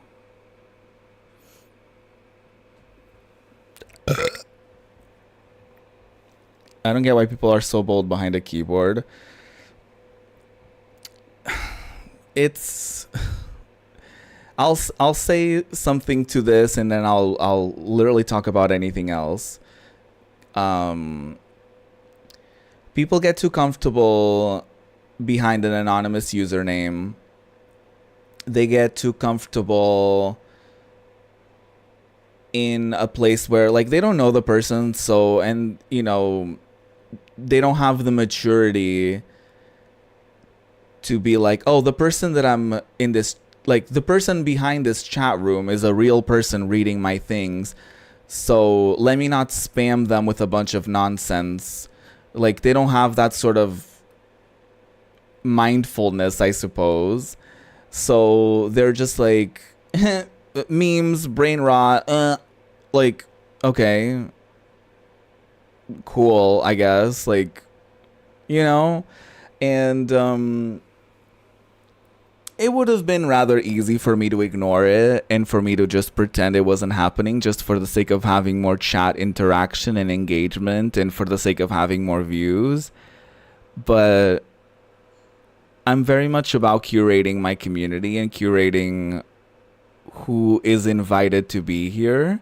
So everyone, I guess, is invited by default, but I can take that invitation away because I don't have to deal with anyone's shit in my own live stream, okay?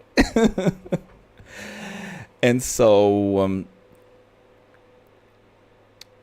and this is still something for me to learn, but moving forward, I probably will not be giving it this much attention. And moving forward, I will probably just quietly ban people and just keep on trucking because this is not fair to the people who haven't done anything wrong. And also, it kind of breaks the flow of the gameplay because here I am just like trying to play a game and trying to have fun. And the conversation is all over the place. And there's probably going to be people watching this VOD later or getting this recommended to them later. And it's going to be a mess because of all of this sort of weird babysitting going on of me telling people how to like not behave in my chat as if they've never interacted with another human being on the internet before. And also, yeah, TikTok has normalized a lot of shit as well. Like, and when I say TikTok, I mean TikTok and TikTok culture, not necessarily just TikTok, but that sort of behavior where people feel super comfortable being like, oh, like, what was it? Like, people people calling people autistic by just saying like, do they have the tism, or people using the R word very easily nowadays, or people using, you know, a cigarette emoji to call someone an F slur.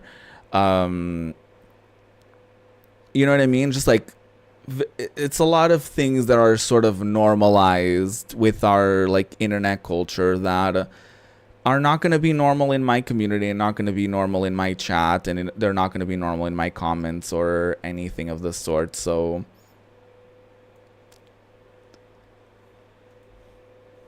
you gotta go. If if you're not willing to be a normal person having a normal conversation and normal interactions with me, I'm not interested in having you in my community. That's that. And with this is how I'm signaling that this is the end of this conversation. I'm not going to talk about this any further. Even if y'all say anything else about this particular topic, I'm not going to respond. So I'm just going to continue. Let's treat this exact moment as some sort of refresh and a reset. And I'm just going to be playing this game. We're going to be talking about what happens in this game. And for the time being, literally nothing else. Are we in agreement? Cool. And action. Ryoji has returned as promised. It's time for me to make my decision. Hey, it's been a while. Hi, Ryoji. It has been a while. It's kind of awkward. Yeah, it's kind of a big decision here. Midnight's just around the corner. When it hits, I'll lose this form. And I won't be me anymore. Right. So, have you made a decision? I sure fucking have. Then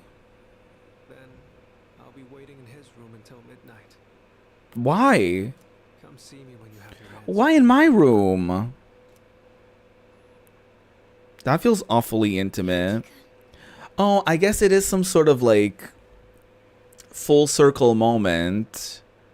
'Cause like, when he was sealed inside of Juicy, he was the demon. He was the, for people who watched when I used to stream this on Twitch, he was the demon paralysis, sleep paralysis demon child that would show up once a month. So I guess it does make some sort of like weird, like full circle sort of moment by him being back. Pharaoh, exactly, yes. By him being back in our room, tormenting us again. Oh, and one more thing. Don't let the fact that you have to kill me influence your decision. Like I said, I'm gonna disappear. Yeah, no, killing you wasn't a problem. It was the fact that we don't want to kill you because we don't want to forget things. But yeah, the fact that it was you doesn't really matter because you just sort of came in very last minute and you just sort of imposed yourself in our friend group. And I really didn't care about you because you were also kind of a pervert. So, yeah, that wasn't the problem. I don't have any hang-ups about dying. All right. So you don't need to worry about me. Cool. All right. I'll be waiting.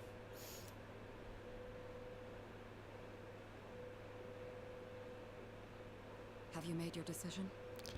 I sure have. I see. Have the rest of you decided? No need to ask me. I wonder what they're all going to say. You know how I feel. I mean, everyone is sort of on the same page. Wasn't on board. I feel like they've been very... I'm with the rest of They've been very forward about being like, I want to fight. I don't want to kill him. I want to fight until the end. I'm on board too. I've made my decision as well. Sounds Sounds like we're all on the same page. Okay, work.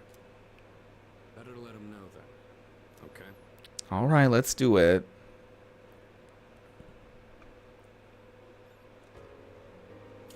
Oh, I didn't mean to skip anything. Hey. Okay, so I'm gonna BRB.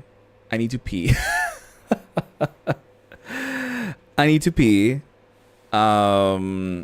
So I'll see you very shortly with the big decision. I know this is a terrible place to stop, but I do have to pee really bad. So BRB.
Welcome back.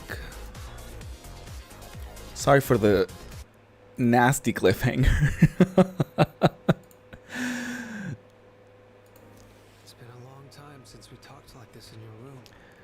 So Ryoji is finally here.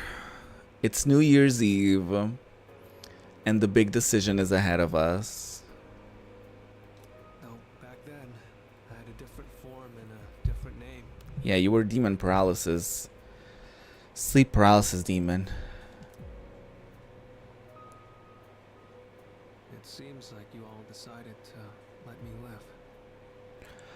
I don't get to pick?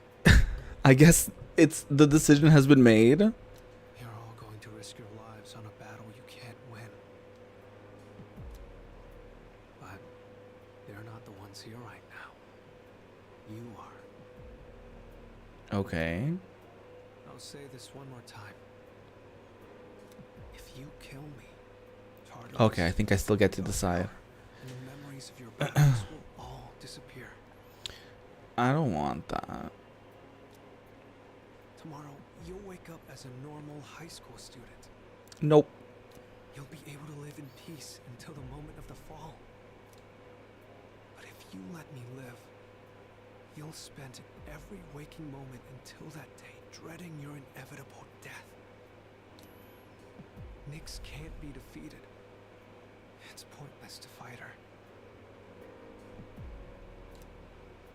Are you still thinking? Or have you already made up your mind? Well, I've already made up my mind. But here's the thing. I'm sort of divided on this, okay? I'm of two opinions here. I could either... Because I have a sneaking suspicion. Obviously, don't confirm nor deny any of this. But I have a sneaking suspicion that this is like... One decision is a good ending. One decision is a bad ending. And so... I'm sort of in the realm of like... I kind of want to pick what I think will be the bad ending just to see it.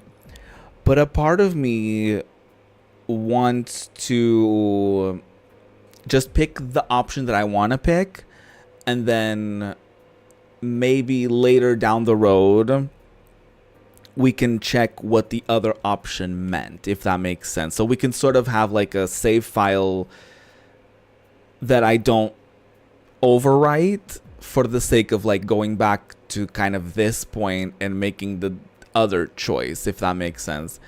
And I think that's what I'm gonna do, actually. Just sort of pick what I want to pick and go through that path, and then if I'm interested, I can check the other option.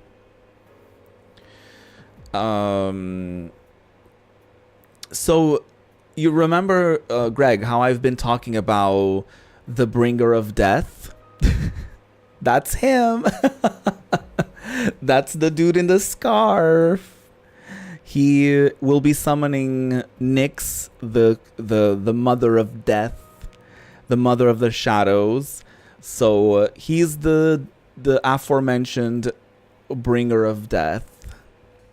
So we can either kill him, forget our memories, and sort of go back to normal, as if nothing happened, but we're gonna die anyways. Or we keep him alive, he changes into his true form, he summons death, and we try to fight it and maybe not die. So we'll see. My decision determines the rest of our lives. I must choose wisely. No, I'm gonna spare him.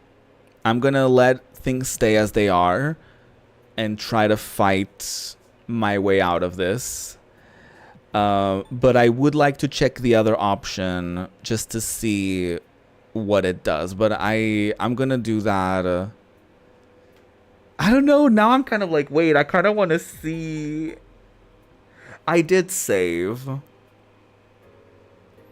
Oh, but I don't know. I'm just gonna go with what I said I was gonna do. I'm gonna pick what I want to pick, and then I'll check what happens if you pick the other option. So, spare him. I guess I wasn't able to change your mind. Nope. There's still some time until midnight. Mm-hmm. I didn't want to have to show you this, but I have no choice. What are you about to show me?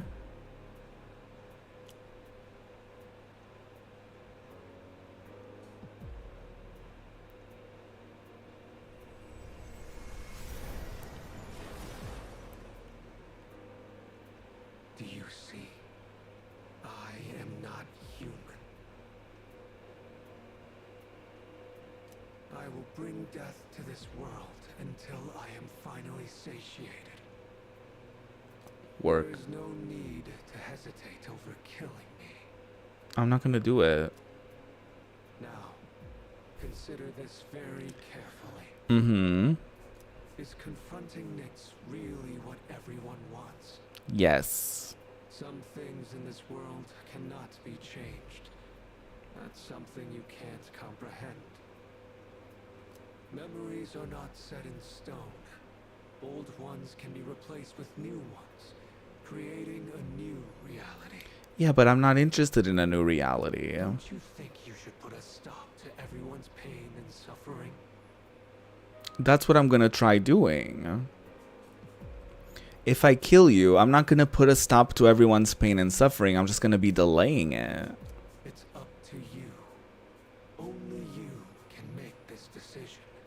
I'm gonna keep you alive. Now, this is your last chance. Okay. Tell me your answer. I already told you my answer, dude. Please kill me. No. More than anything, I don't want to see you suffer. Girl, shut up. You've been secretly manipulating me this whole time. No, you don't. No, you don't care about me. You're someone very special to me.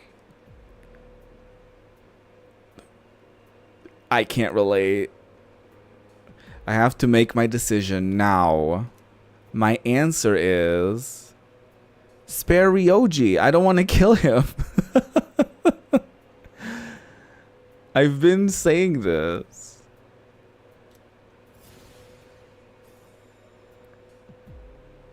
I understand. As sad as I am to hear it, it's your life. You're free to do what you want with it. Yeah, I'm not gonna let you guilt me into making my decision, dude. I'll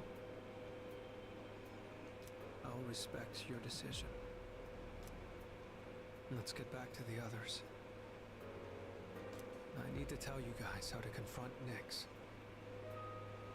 And why would I believe you? And why would I take your advice? Somehow, I knew that's what you'd choose. I mean, to be fair, the game hasn't been doing a good job at making this a hard decision. Because every single character has said for me to do this. Every single character is on the same page. I think they really guided me towards this decision and they really made this very obvious. This is just what I think. Don't confirm or deny it. It's just my perception. I feel like this would have been a much harder decision if at this point the characters were all torn about it. And it was like, some people were like, we have to kill him. And some people were like, no, we have to keep him alive. We have to try to fight our way out of this. Or we have to, it would be much more interesting, in my opinion, if every single character had their own opinion and they were very they had a very strong opinion on it. Because then it would make the player feel conflicted. Like, should I don't know, they made some good points on this side, but this side also made some really good points, and sort of taking both into consideration when I feel like I've just sort of been guided to make this choice. Like, this was the correct choice all along. But that's just my perception of things. And that's how I see it, I guess. That's how Sue sees it. Gross.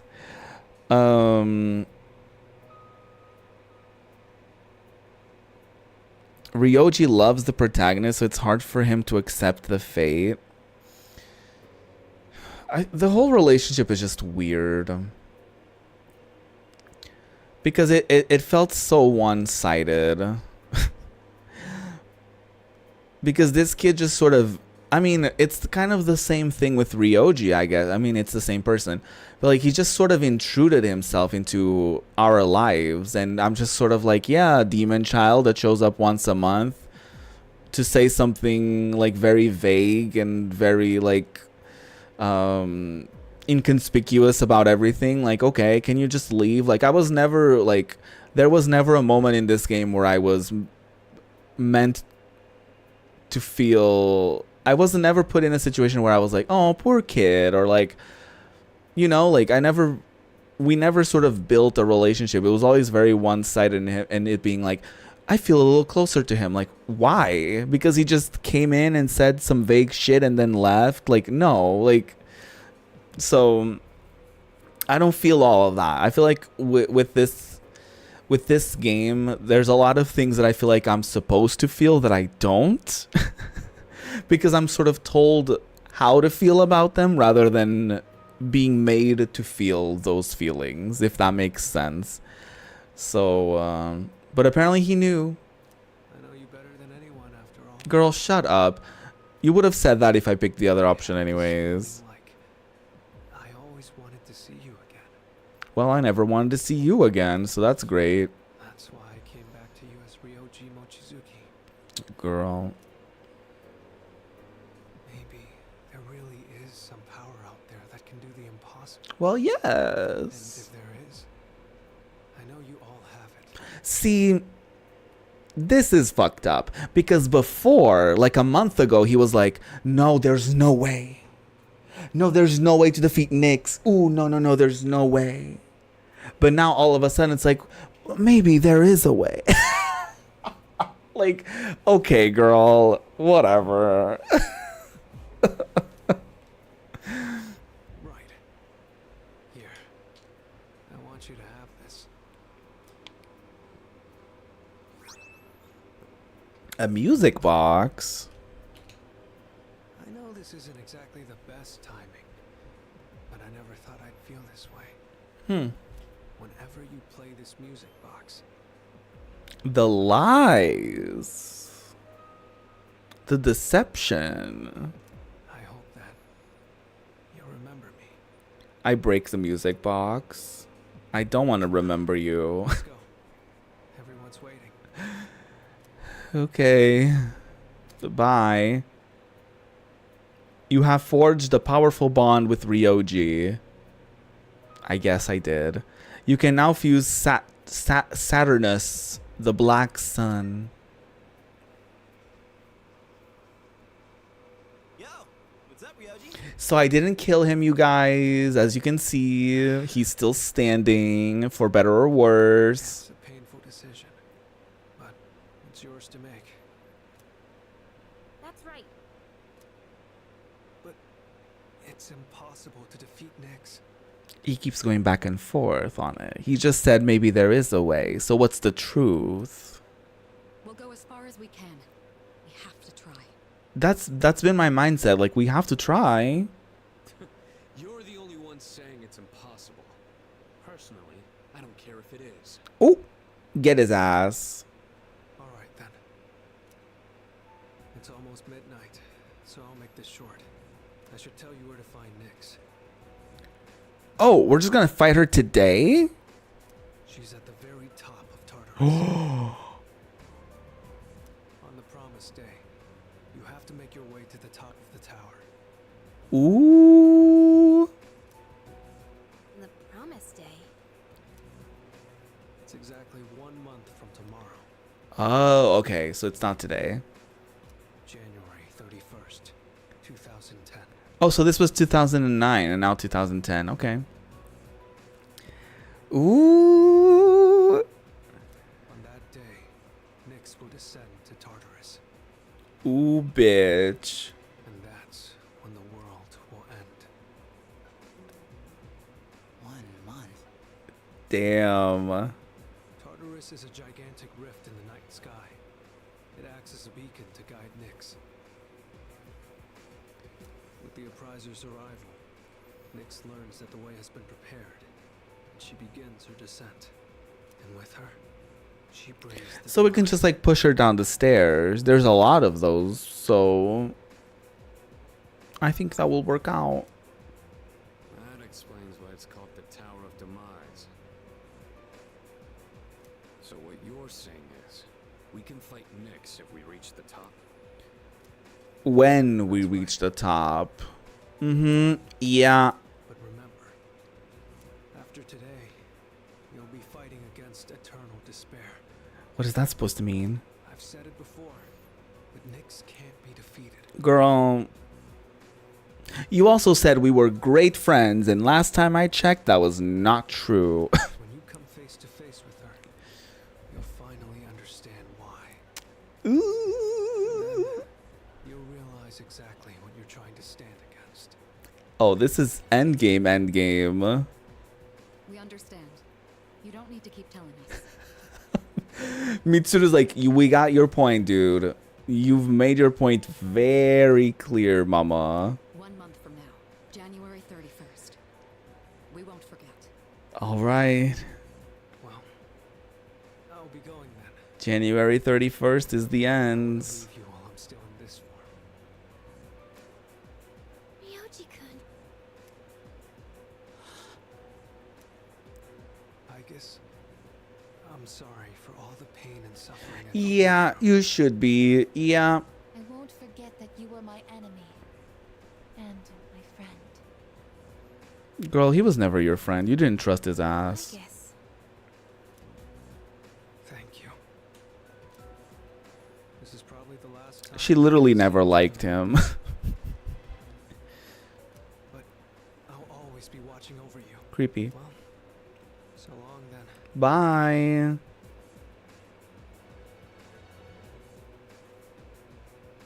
Best wishes in the coming year. Thanks. That's what you say on New Year's Eve, right? Yeah. See ya. Should be a very eventful new year. That punk. We have 1 month until January 31st. We'll get through this together. I've made an important decision together with my friends. I feel an unbreakable bond with them. Oh, is this number 10? I think so. The bond now has nurtured had finally matured. Oh my god. The innermost power of the Fool Icon has I mean, been set free. yeah, I don't know. My assumption was like we're gonna fight him today, and then it would have skipped until like the day we die or something, or we lived blissfully ever after or something like that. But I wasn't sure if the game was actually gonna take a longer time, so I'm gonna keep the save file for the day before this, so that we can consult it and actually see for ourselves later what the other ending looks like. Because it is very similar. Persona 4 has a very similar point where, depending on what you do at one particular point in that game, you get a good ending or a bad ending. And so the bad ending just skips you to the end, and it's sort of like, oh, well, that's that ending. But the good ending, actually, you get to play all the way through to the actual end. So yes, I did finish Persona 4. I'm trying to keep it kind of vague for the people who haven't played it, and I don't want to spoil it for them. Yes, I played Golden, yeah, on Steam.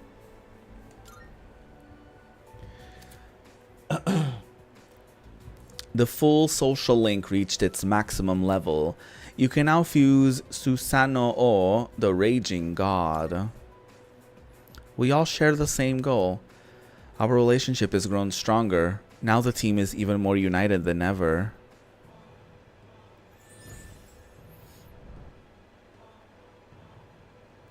I am thou. Thou art I. Oh, you haven't played it, but you're waiting for the remake? Oh. The remake might take a while though to come out, right? But now chooses to create persona But yeah, judgment art. I played the I did watch a little bit of the anime, but I ended up just like playing Golden. I streamed a little bit of it, but I never finished it on stream. I finished it on my own. Cuz I got kind of I got weirdly self-conscious. That happened to me a few times when I used to stream on Twitch, where I would pick up a game and then I would be like, "Oh, I don't know. I don't maybe I can't entertain my crowd with this game, or maybe people aren't as interested in this game," and I would feel like very self-conscious about it, and then I would just quit. So that is not going to happen on here. I will only finish it. I will only drop a game if I don't feel like I'm having fun with it anymore. Ooh. A new thing. Nyx Annihilation Team. I like that. They have another game in October. And we need Persona 6. Right. Girl, I hope they're not trying to make this. I hope they're not trying to go for like yearly releases. So like October is the new game, and then Persona 6 is next year, and then Persona 4 remake is like like I hope they don't overdo it too much. Cuz that's usually when franchises and studios go downhill, when they start doing too much. A new year is about to begin. In 1 month, on January 31st, we will face Nyx. We must reach the top of Tartarus by then. This is what we've all decided. 2009 is quietly drawing to a close. It was a year filled with many memories. Damn! We're officially 1 month away from the end. It's New Year's Day.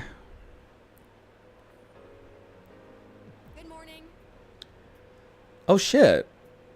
They're like a new palette. It's like the winter palette. Oh, and Happy New Year. Like things just look more like sort of grayish.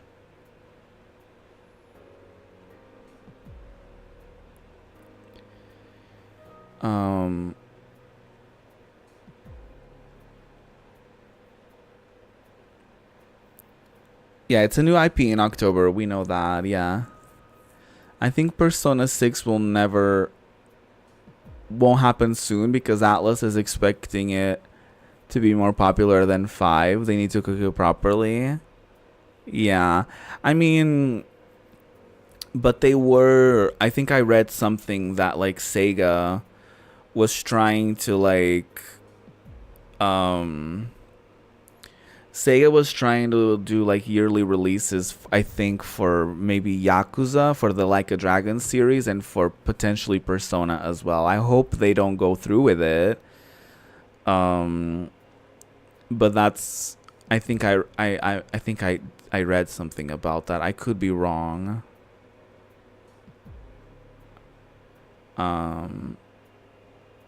Yeah.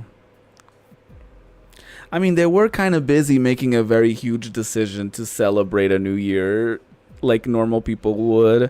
They didn't really celebrate Christmas either. They were too concerned about everything going on. So this is a very abnormal situation, I guess, for them to do anything about it.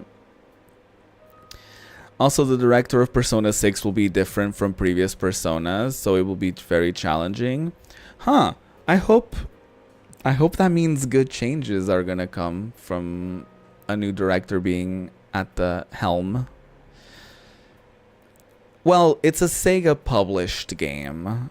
It is developed by Atlas, but it is a Sega published game. Same with Yakuza. I forget what the studio is called, but it's a specific studio that works on the Like a Dragon Yakuza series. But Sega publishes the games.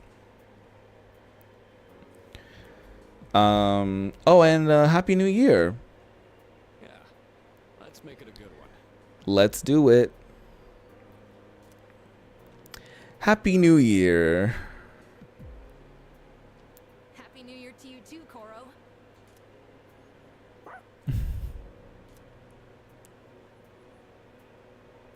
Hey, Jooms. I totally overslept. Please. Watching that stupid movie.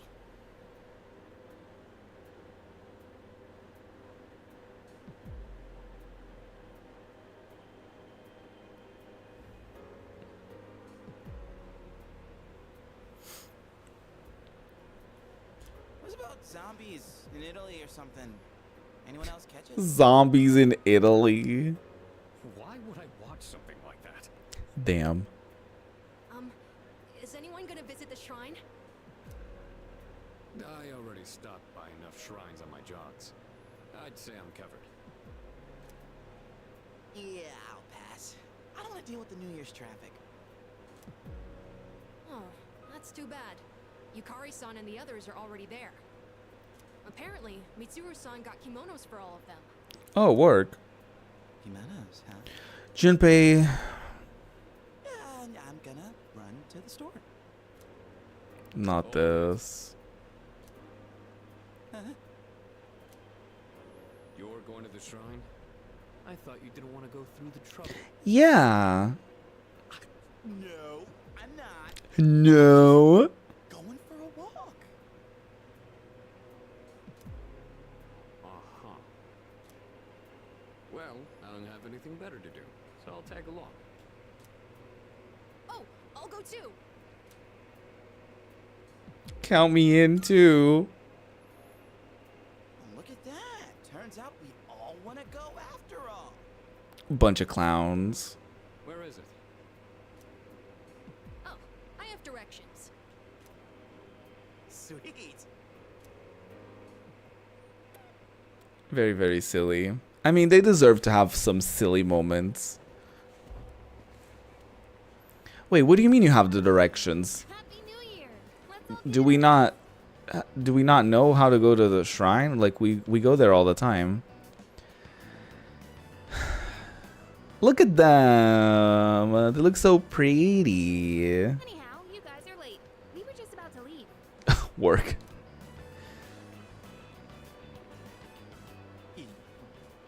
Yucatan. Don't even try it. What? Happy New Year. What's the matter, Iori? Him just staring at them. Kirijo-senpai. You look amazing. Not this. I feel like I'm... What's this feeling? Not this. Not these sound that he's making. Excuse me. I know the kimonos are adorable. Happy New Year, everyone.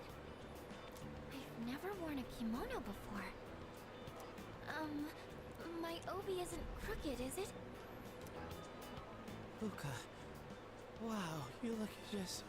Oh, wow. Why does he gotta say it like that? Hey, come on. Why does he gotta say it like that?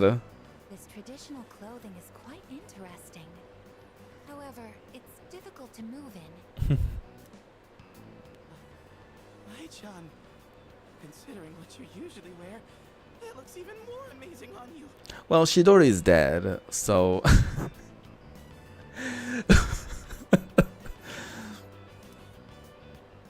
Is that so? What is this odd sensation I feel? But even before she died, he made this whole plan with Ryoji to like see the girls at the hot springs, so he's been a clown. I'm so glad I came. Best New Year ever. It might be your last, so there's that. Junpei-san, why are you acting so strange? Man, what a beautiful first dream of the new year. Right, Sonata-san?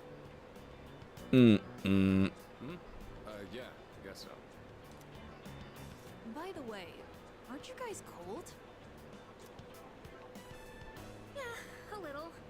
But I think it's kind of helping me wake up. Oh yeah, I didn't think about how cold it would be. Oh, that's not what I meant. Hmm?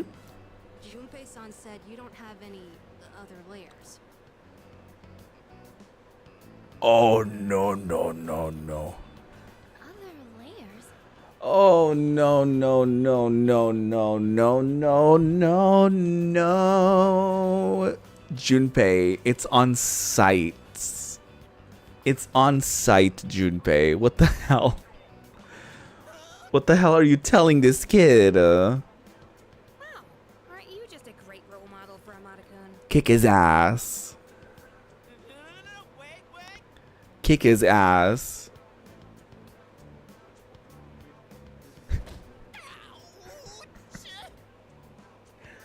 This is why Yukari is the best.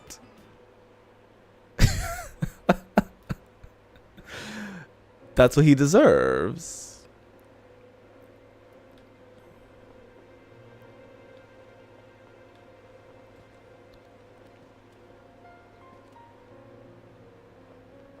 Oh, the music is very nice. Yo-yo fishing stall owner. Today's yo-yo fishing is a New Year's version. Good luck if you catch it. Worse luck if it breaks. Mask shop owner. Masks are actually good luck items, you know? Like this one, for example. Where did I put it? Oh, God. Hi, Koromaru. I love you. Arf, arf. Hey, Mitsuru. Anyone heading back? No, not yet. All right. Let me know when you leave. Oh, I guess I will.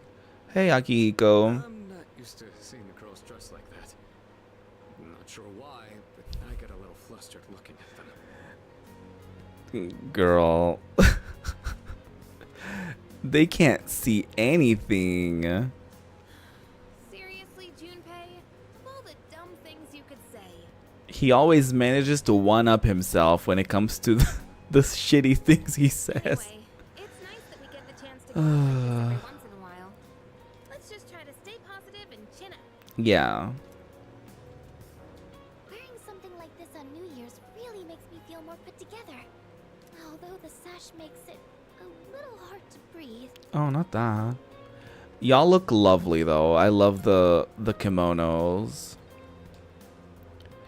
I picked a fortune and it was worst luck. That's a hell of a way to start the new year. Oh no. Yeah, I'm out of tickets for today. Interesting. I can't believe he got worst luck. Maybe I should break up with him before his bad luck affects me too. Oh no. I drew a paper fortune, and it said great luck. Oh hell yeah. I'm sure that means everything will work out for the best. Absolutely.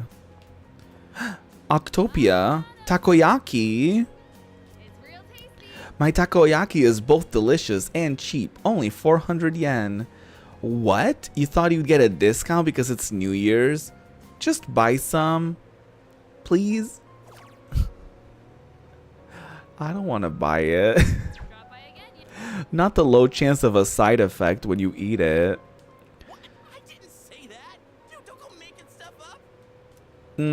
I can almost guarantee for sure that you did say that. But you said No, he definitely said it.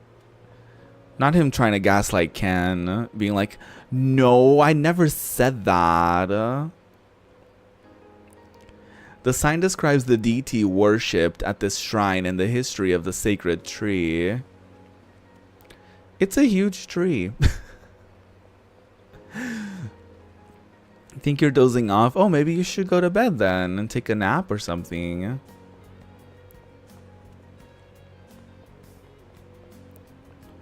Oh, I can't really do anything. Oh. It's a rather impressive jungle gym. Kids would surely love playing on this. It's a rustic seesaw. The floating sensation when going up is one of a kind. It's a slide of simple design. I bet it would feel good to slide down it quickly. I can't though. Sad. Okay, let's go back to the dorm. planning.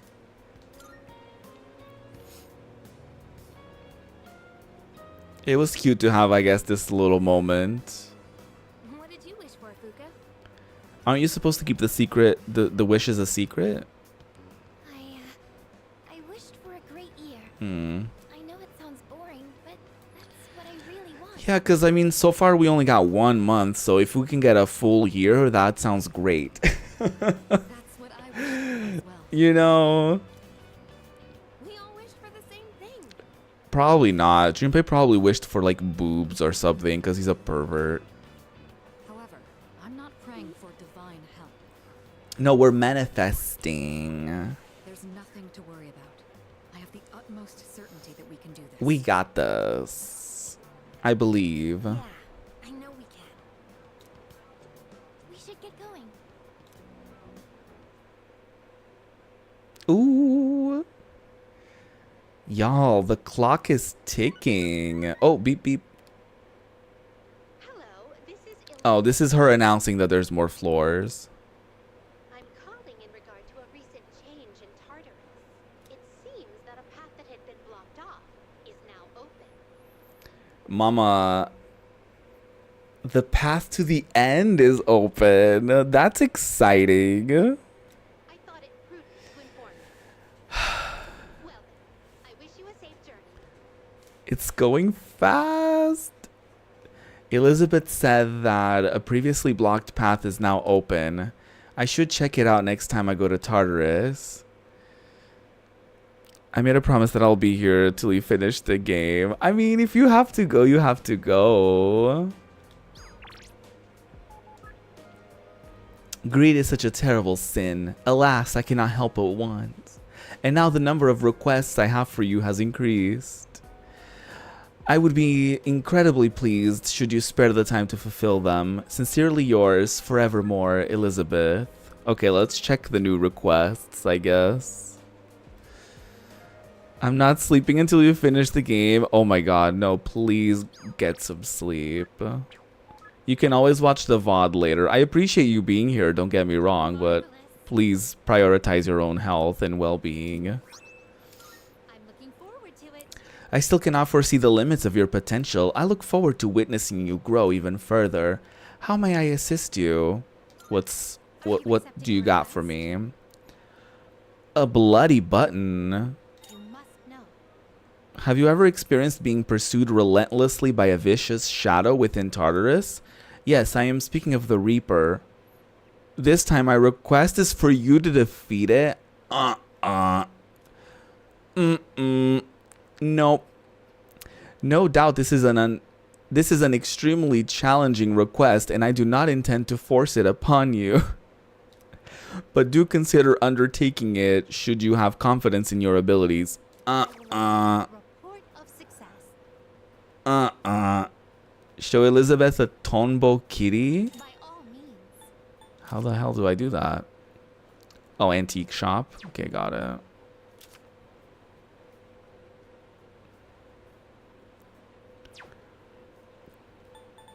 Okay, I guess we can try doing some of these today. I myself have a useless younger brother. Perhaps I shall introduce you to him one day.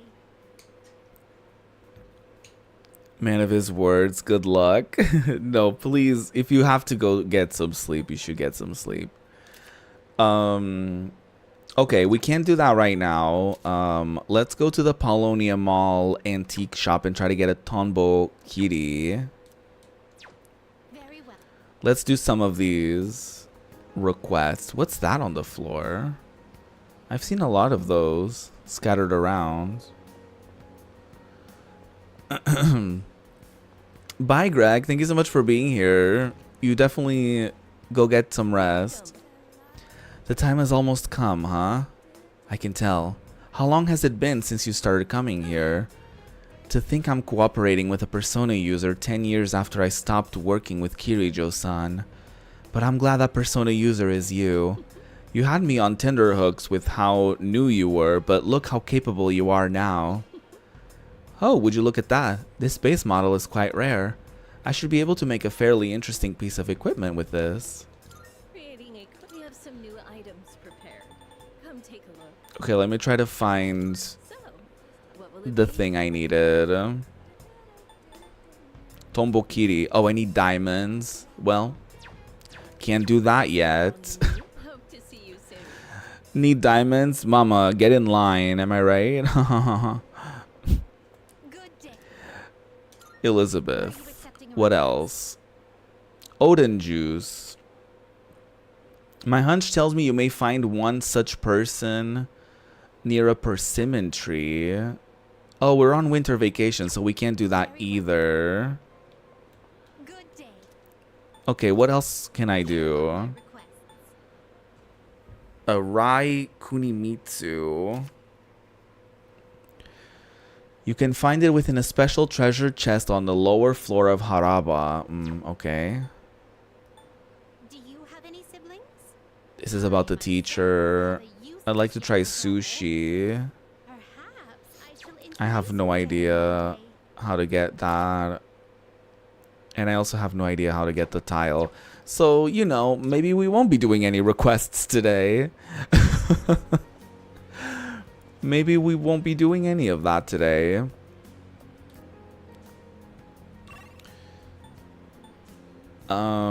We could either hang out with Yukari or Ken. So let's see what they're up to. I also want to check when the fridge is going to be available. So I can put my taiyaki in there. Oh, it's on the 9th. Okay, work. Okay, let me check in with everyone else first. All right. I'm glad that we were able to celebrate the new year, but this month is going to be very important. Make sure you spend your time wisely. Girl, I know. Excuse me.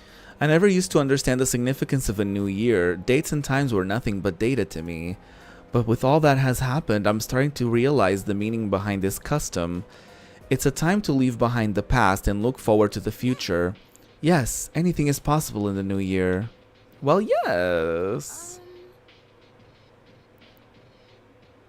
I keep forgetting about my my taiyaki from September and now I'm in November. Work. I mean, it's going to be very chilled. It always feels like the new year brings new beginnings. I'll use all my newfound energy to work hard and restore peace to the city. So, let's make this a great year. Hey, good timing. You get me, right? When you think of a kimono, oh lord. You think of a chick with a great figure going commando, right? No comment. Come on, dude. Don't play dumb. You're just suppressing your true feelings. I'm so tired. I bet you're gonna go back to your room and fantasize about it. What the hell? No, I'm not, Junpei. I wish Yukari heard that and she slapped you again. Nice one. After all that's happened, it's good to be starting a new year.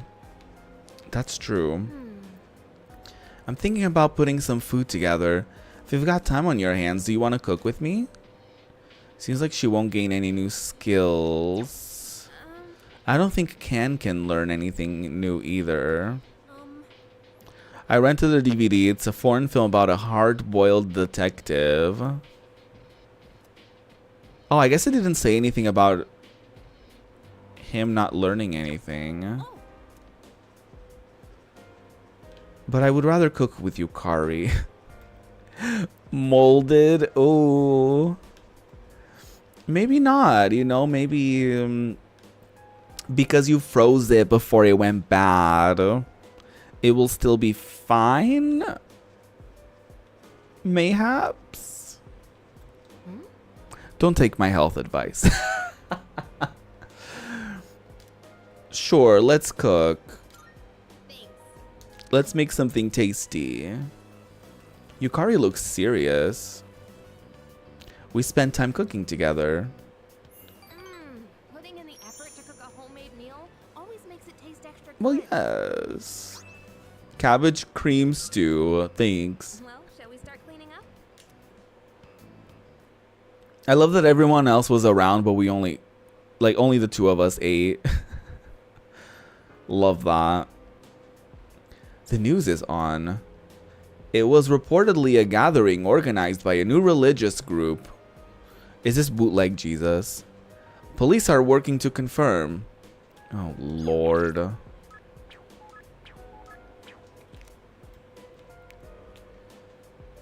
Oh, there's new things on here. It's the doll from Christmas. I spent Christmas this year quietly by myself.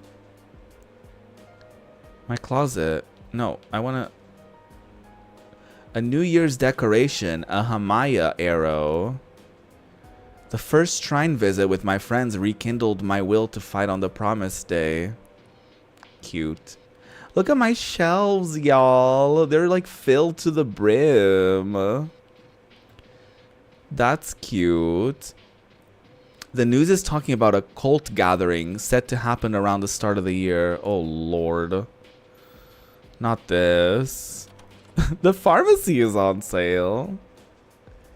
I don't need to go to the pharmacy. It looks so gray. I love the use of lighting. I was wondering if they were gonna change the vibes for like the winter. Let me think. If you believe you will be saved. What a joke. Who would buy that line? I saw a news report about that cult. They've become so quick so quickly. So big so quickly. That's one way to start the new year on the wrong foot, huh? And there's only a month left. Hey, Have you seen the headlines? The ones like new cult gaining popularity and apocalyptic ideology spreading. Something tells me it has to do with Nyx. By the way, The mantra of the cult is, if you believe you will be saved. Ridiculous, isn't it? Similar lines have been used to brainwash the gullible throughout history. Ooh, get 'em. We will need to keep our guards up. The public seems to be fooled by these words. I heard that cult held a meeting recently. Why do they have to do it right after the new year? I really hope it doesn't give people any weird ideas. When the cult assembled, they didn't seem to do anything in particular. It was just a gathering. Of course, that isn't necessarily a bad thing. I'd say it's preferable to a violent rampage, but the fact they did nothing at all is rather eerie as well. That is a very good point. Oh my god, there's like nothing for us to do anymore. There's like nothing for us to do anymore. That's wild to me. I don't even know. I don't even know. I think I might go to the shrine. Let me check my social links.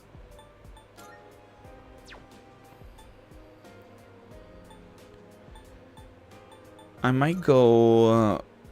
yes, I might go try to increase my connection with Yukari so that next time I see her we can max it out. I think that's what I'm gonna do. I already went once, I think, but I think I'm gonna do it again. Oh, this is probably what the cult... this is probably related to the cult, these papers. We really are going towards the end. There's like nothing to do. I mean, we're also on winter break, so like... there's actually nothing. Because we don't have the clubs or anything. You hear many bad things these days, but never fear. The world's salvation is at hand. Oh, but I'm not telling you what you should believe or anything. After all, I didn't believe it at first either. Oh, lordy. Yeah, we gotta go to Tartarus. Well, I mean, we would have had like Bunkichi's storyline, but I forget the name of the lady, the old couple. But we already maxed that out. But yeah, I'm gonna increase my my fortune. I'm gonna draw a fortune for Yukari. I've drawn my fortune. I hope I can deepen my bond. I hear a divine message. Blessings to the believer. I suddenly feel closer to Yukari. I feel like the bond I have with her has grown stronger. Today's luck is, you'll have fair luck. Money may also be in your future. I found a crumpled up 1,000 yen bill in my pocket. Lovely. It's getting late. I should go back to my dorm.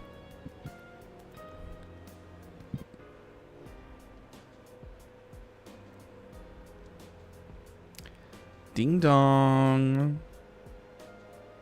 Hello? Sup, dude?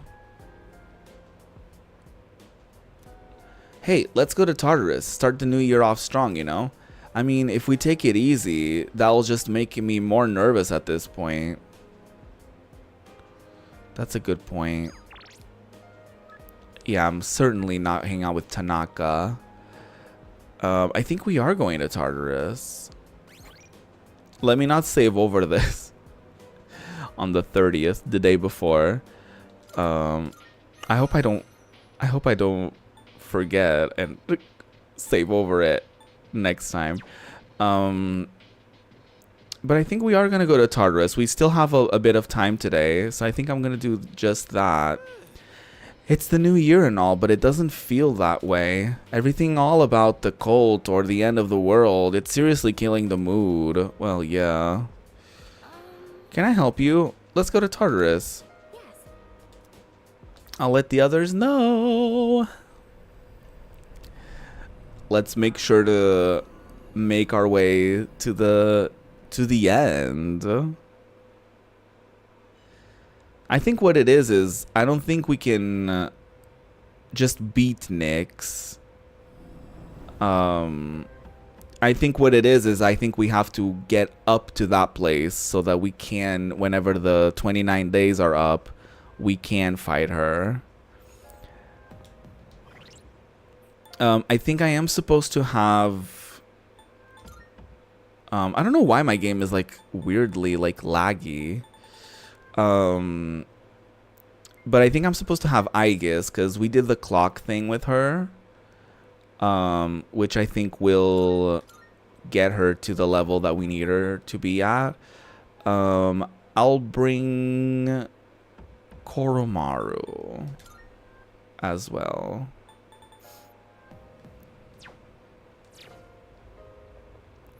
I guess it is our first time going to Tartarus today, so maybe the game is lagging a bit because of that. I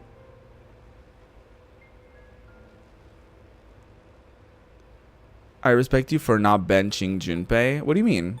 I did bench him. He's not going with me. I picked Yukari, Aegis, and Koromaru. Or you mean like in general? Because he was on my team. Okay. 225. Let's go. Let's do the door, TM. We're counting on you, Koro-chan.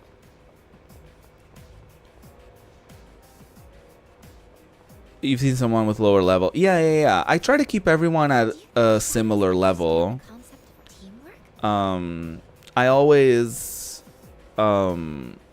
like unless it's like if I do a boss fight, I just pick the strongest ones. But when I do when I just go to Tartarus casually, I just pick the lower level people so they can catch up. And I always keep Yukari on my team. So it's Juicy, Yukari, and then the two other weakest members. So I try not to have anyone stay too behind or anything. That's just how I play RPGs, honestly. I like to kind of level everyone out. The Moon Tarot is reacting. Looks like the door has been unlocked. I can sense strong shadows just beyond it. Please be careful. I will. We'll do great. Don't even worry about it. Haven't done any fusions in a minute. I think I'll probably spend some time in Tartarus. For the next Maybe, I mean, I'll try not to spend too much time on it, because it doesn't make for a very fun stream if I just spend all stream here. But I guess when we do Tartarus, we can just talk about whatever. It kind of turns into a chatty moment, because there's not really too much to talk about when we're just fighting creatures, you know? Powerful enemy spotted. Please be careful. I got it. I see, I leveled up my entire team too, no one left behind. Yeah, because you never know when you might need certain people or whatever, so I try to keep everyone similar, you know? Preparing to analyze. It's a strong one. Be on your guard. That's usually how I play. I mean, I did like 1 or 2 playthroughs of Pokemon on my own. That like I would catch everything, and then I would keep everyone leveled out, and that's a recipe for getting burnt out playing a Pokemon game, because that's a wild thing to do. It's a strong one. Be on your guard. I definitely don't recommend it. I'm hit.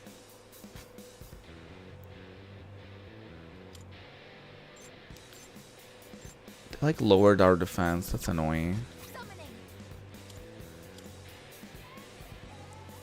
Persona. Actualize. Why is my game acting like this? That's weird. 2 enemies down. I've never had any issues with it. I wonder. I am ready. I have. Yes, I have streamed on Tartarus before. I wonder what's going on.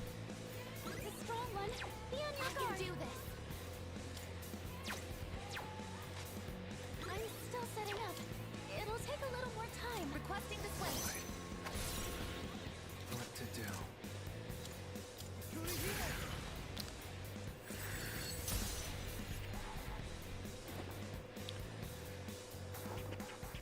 Oh, y'all, I'm so excited. Tomorrow I'm going to there's like a food festival for a particular dish. There's a Portuguese dish that I love called francesinha.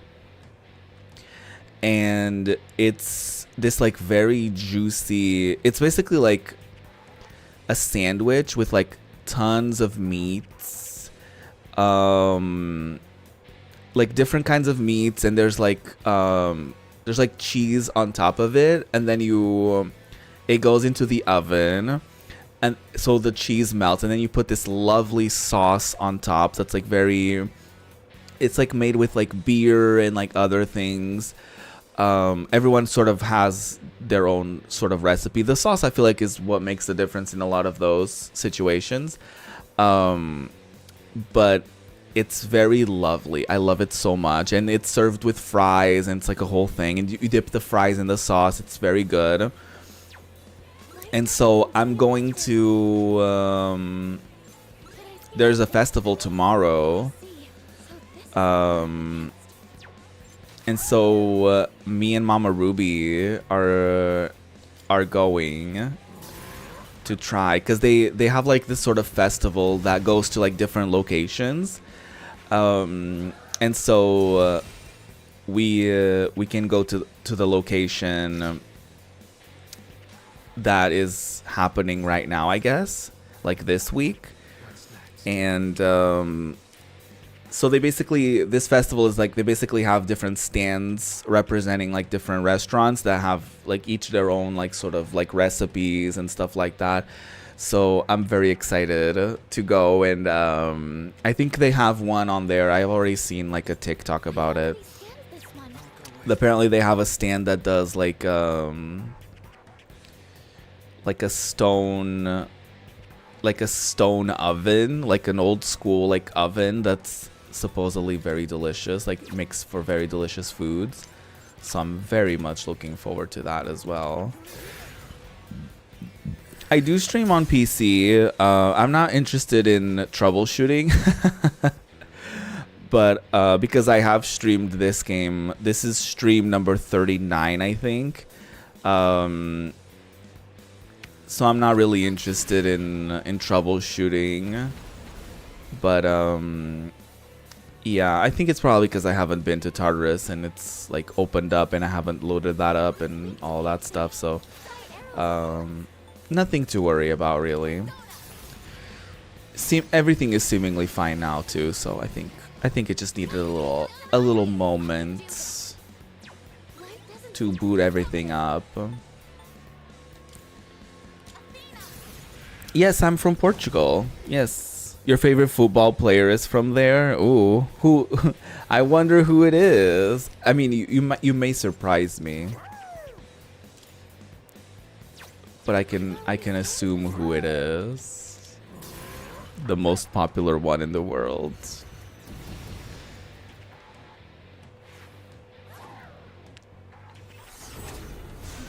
Ooh, don't do all that.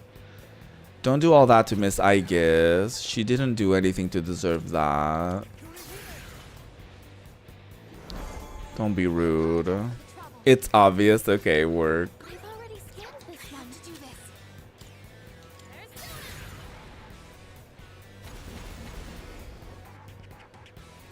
You know, he's been accused of a very fucked up thing. This is my resolve. So I've always, from that point, I've sort of side-eyed him. 2 enemies down. Good one, I guess. What is optimal? I think he's also sort of overrated, but that's just my opinion. That was a critical hit. When he plays with our national team, he's very self-centered. And not a seemingly good team player. So I don't really fuck with him on a personal level or a professional level, I guess.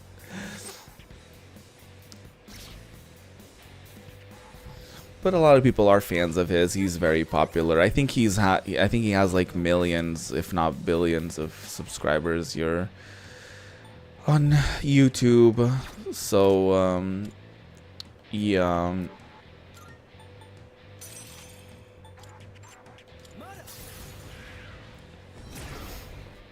struck a weakness.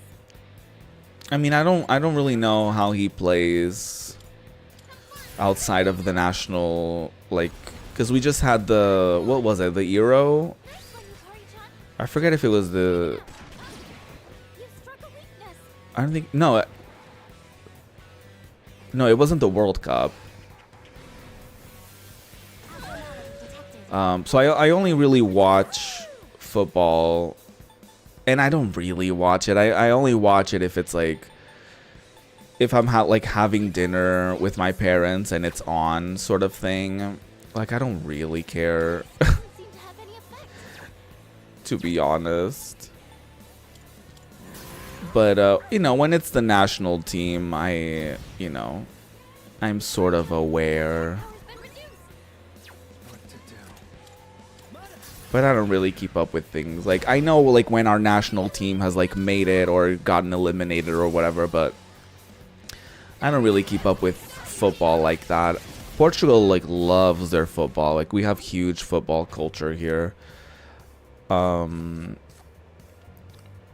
People are quite literally obsessed with it. To the point where, like, football is, like, overly funded and any other sports are sort of underfunded. Fully restores one ally's HP. Well, I know exactly what to do here. Insta heal. Recover from ailments in 1 turn. Oh. Okay. Primal Force. Deals severe pierce damage to 1 foe. Well, 1 foe. Great. Enduring Soul. Survive a fatal blow with HP fully recovered. Ooh, I'd like that. Raises party's defense for 3 turns. Nullifies stat debuffs for all allies. Raises party's attack for 3 turns. Ooh. I would love to have this. but I don't know what to get rid of.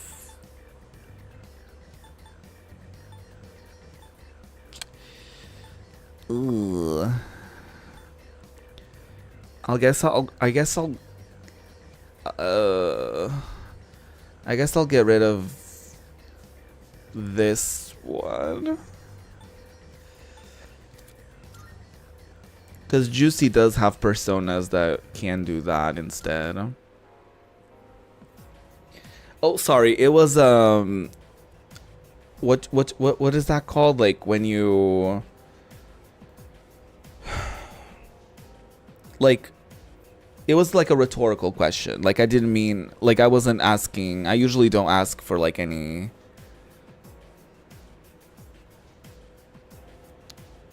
I guess backseating or like any sort of tips on how to play. Sorry, like I ask a lot of I ask a lot of questions out loud, so I can see how that can sort of be like, oh yeah, let me give you a little like hint or a little nudge.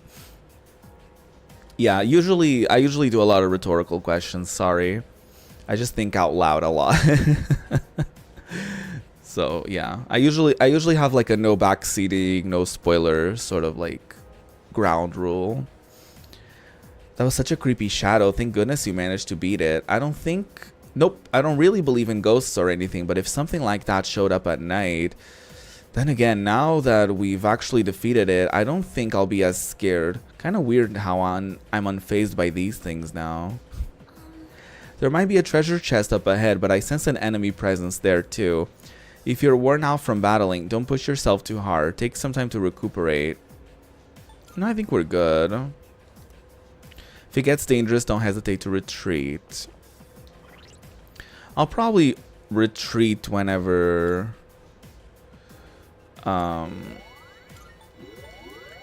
time's sort of up for the stream, but for now we're good.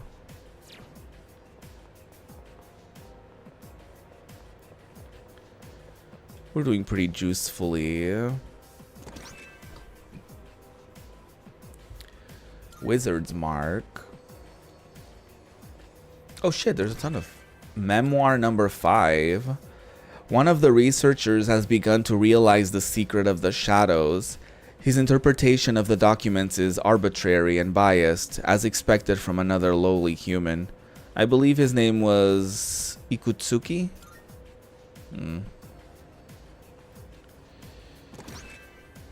Striped wetsuit. Not this.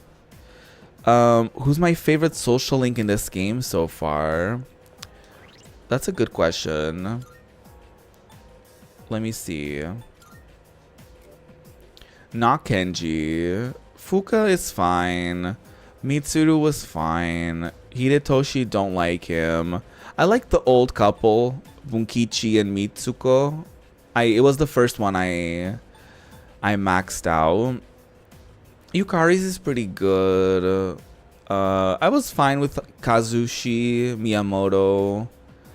Chihiro, she had a weird jealous fit. I didn't finish that one. Maya was creepy. Keisuke, I don't mind. Yuko, I'm kind of meh about. Maiko, I was already sort of meh about. Same with Pharos, I don't really care. Bebe was great. Don't like him either. So I guess my faves would be... I don't mind Akinari's story either so far. So I would say so far it would be the old couple, Bebe, and maybe Yukari. And maybe Akinari. If I were to do an honorable mention. I'm pretty either neutral or I don't really care about most of them, to be honest. But those 3 are, I guess 3 or 4 are kind of my standouts for the time being. Oh, this is interesting. Do you have a favorite? Actually, I think you said, I'm pretty sure, correct me if I'm wrong, I'm pretty sure you said something,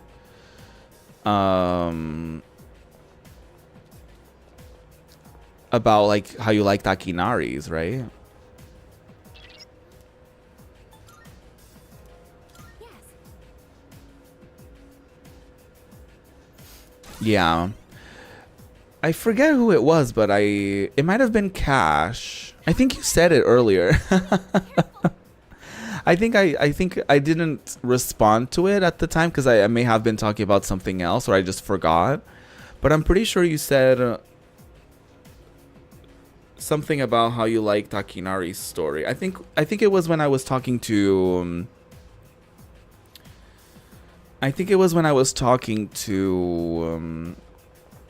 Maiko, I think that's when I saw something and you said that.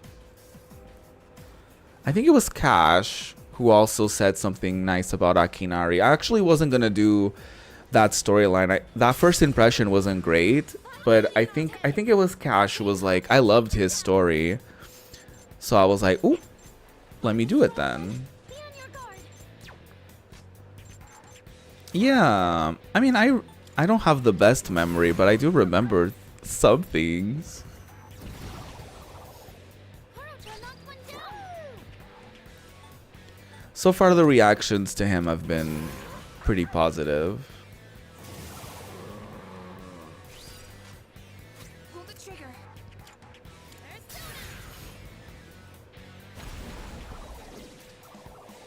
Yukari-chan knocked one down. You can count on me. Leader, go for it. What have I not tried? Let me try like light. Still setting up. It'll take a little more time. No, I've only played 4, and now I'm playing this. What else have I not tried? Let me try Ice. It'll take a little more time. I want to do the AoE abilities because they're easier to like help me figure out who's weak against what.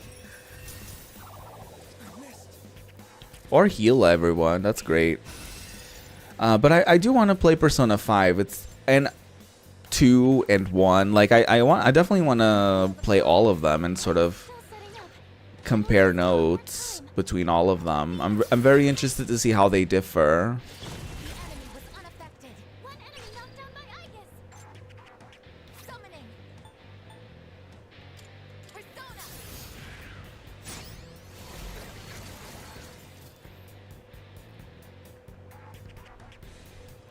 I had been wanting to play Persona, like the Persona series, for a while. Be careful.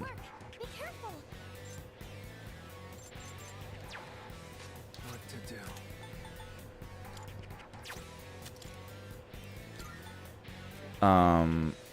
So it wasn't until I played it on, I played 4 on Steam that I really got into it. Because like I said, I had watched the anime a little bit, so I was sort of like, okay, I want to get into it. Successfully avoided. Persona 4 was sort of how the series got on my radar. And then obviously 5 blew up everywhere. Like everyone is in love with 5. So that sort of intrigued me to get into it. I see. So this is what we're up against. Analysis complete.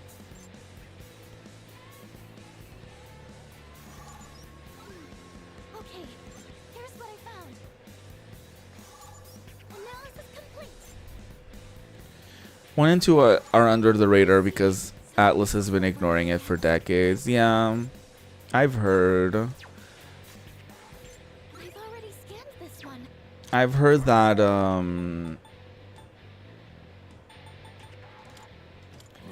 it wasn't until like the PS1 Classic that like a lot of people didn't have access to Persona 1 legally. Already scanned this But I'm certainly not against emulating. So I don't really care. Like if it's not sold officially in any modern platform, I will emulate it. I actually don't care. with swords. Go for an electric shock. You take it from here. It's one thing if it's like on Steam or if it's on GOG or like anything of the sort. You know what I mean?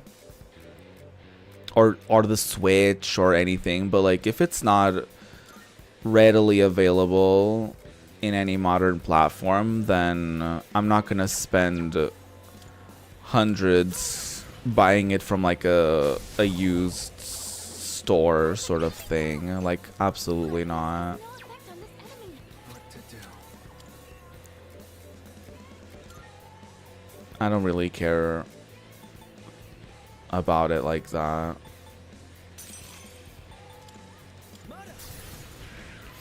But yeah, I mean, I am very intrigued, and I did add Persona 1 You can do this. to my backlog. So I'll definitely be playing it. It's just a matter of when.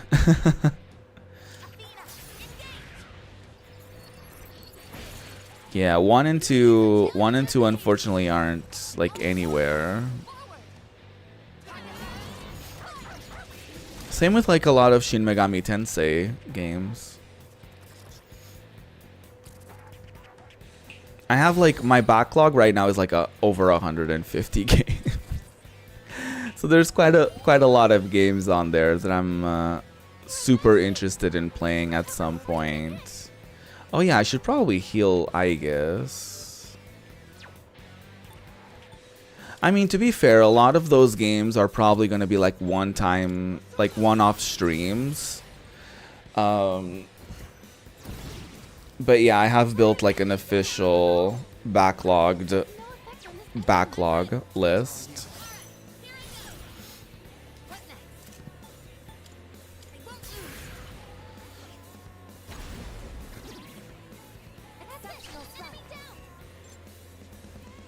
And I sort of want to do kind of like deep dives into certain like series and stuff like that.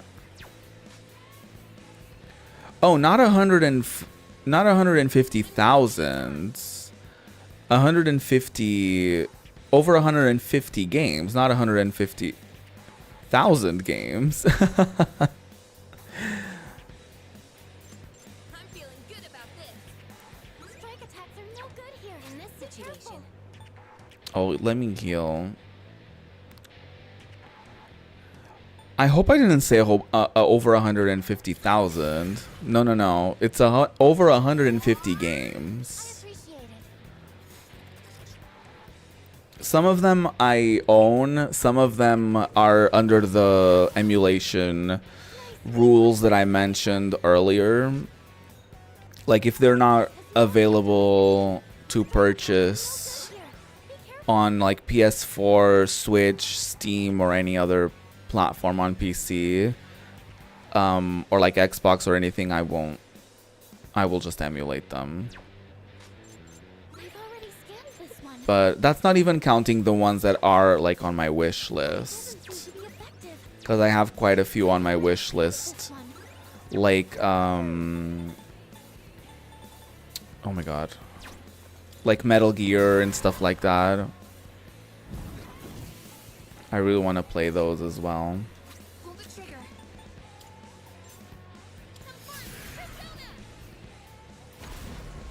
Yeah, over 150,000 games would be too much, definitely. When you said what the hell, I was like, I thought to myself for a second, I was like, is that many games? Like 150 doesn't sound like a lot. Like there's a streamer, Boy, Kuro-chan. there's actually been a couple streamers that I've seen I've already scanned this one. that had like over 1,000 games. So I was like, I didn't think it was that much. 150 is not that much. It's like, that's how many Pokemon there were in Gen 1. 151. Oh, I don't like that. I don't like this. I don't like all these people turning against each other. No. Oh, no. Oh, no. I'm in trouble. Okay, can we fix this?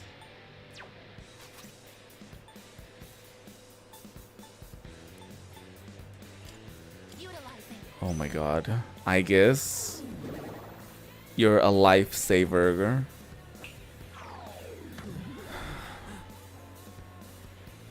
Your friend has like 500 games on Steam. Oh my god. I feel like the platform I have more games on is Epic because of all the freebies that I've claimed. And honestly, to be fair, most of those games... Oh, I need a full heal. Most of the games on my list, a lot of them were games that I got either very cheap on sale or I got freebies of, or yeah, they were like either gifted to me or like honestly, I'll be very honest with you, I got this game gifted by Sega because I've done some charity work with them. So it's like a lot of games, especially if they're super new, like I probably would have waited until they were on sale to get them. So I'm very lucky to get my hands on some games sometimes. Yeah, like on I mean, I've done a couple of charity streams. I've done a couple charity streams with them on YouTube, but it started on Twitch. I've done like a couple Pride campaigns with them. I've done a couple oh my god, Special Effect, I think it was, campaigns with them. Yeah, the team that works with creators at Sega, they're really lovely. And so yeah, like having worked with them and being on their Discord and everything has granted me access to some of those opportunities. They're very lovely to do that.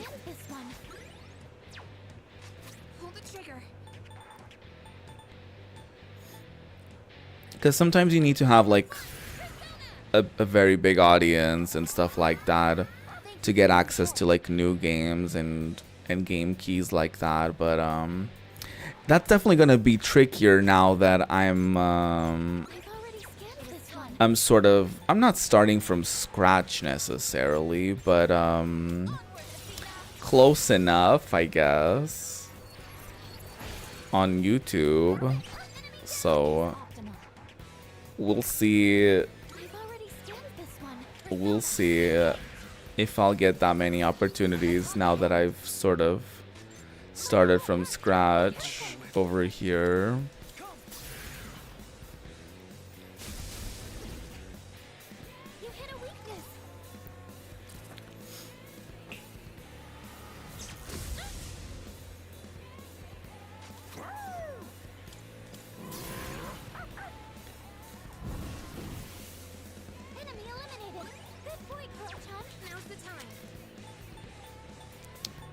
Well. We need to be healing. Yeah, it's interesting how it works for a lot of those opportunities, and a lot of them are not even paid opportunities. Like, it's not like a lot of people are even like getting sponsored to well, unless you have like a very big audience, you're not even getting paid to stream games. Like, sometimes people just like want to have access to a specific game. It's not even like they're not even asking to be paid to play them. They just want the game for free to like produce content with it, you know?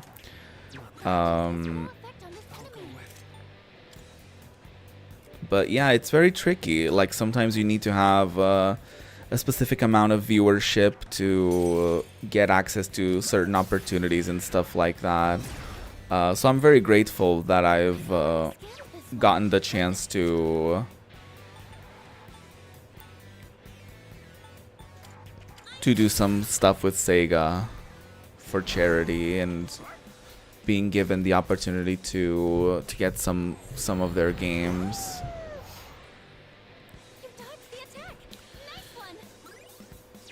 It just sort of happens. Like, I didn't go out of my way to like make anything happen. Like sometimes it's like I see a thing and I apply for it. Sometimes like I remember this was, I forget when my first campaign with my first charity thing with Sega was, but it was literally like one of their community managers, I think at the time, posted on Twitter that they were looking for creators to raise money with, and I was like, hey, I'm interested, and they were like, okay, cool, you know. And it just sort of happened like that. And I've been on their Discord, and I've done a few campaigns over the years with them, but it's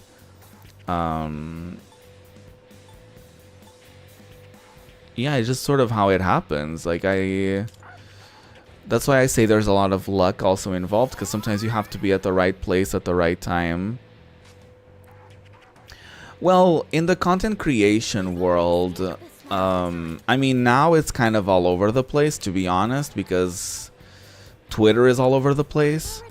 But still, like for content creators, Twitter is where a lot of like community managers end up posting like, hey, looking for content creators that are interested in insert type of game here. Like sometimes you don't even know what game it is that they're promoting until like you contact them and you're like, hey, I love games like that, like what's this about? And they're like, hey, do you like RPGs? And I'm like, yes, I love RPGs. And then they'll be like, okay, here's like an indie RPG that's coming out in like a couple months. So yeah, that's how it happens. Like I don't actively like DM a lot of people or try to like, I don't really network in that way, I guess.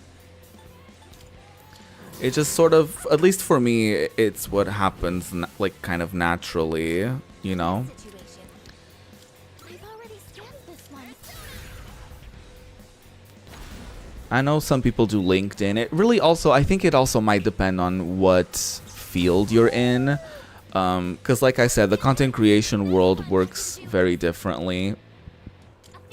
Like there's certain publishers that you apply for their newsletter and they email you opportunities and then you apply for them, and sometimes you get them, sometimes you don't. Sometimes certain companies have things you can apply for. And so sometimes they will post the applications on like socials, and they used to do that a lot on Twitter, so that's why I always refer to Twitter.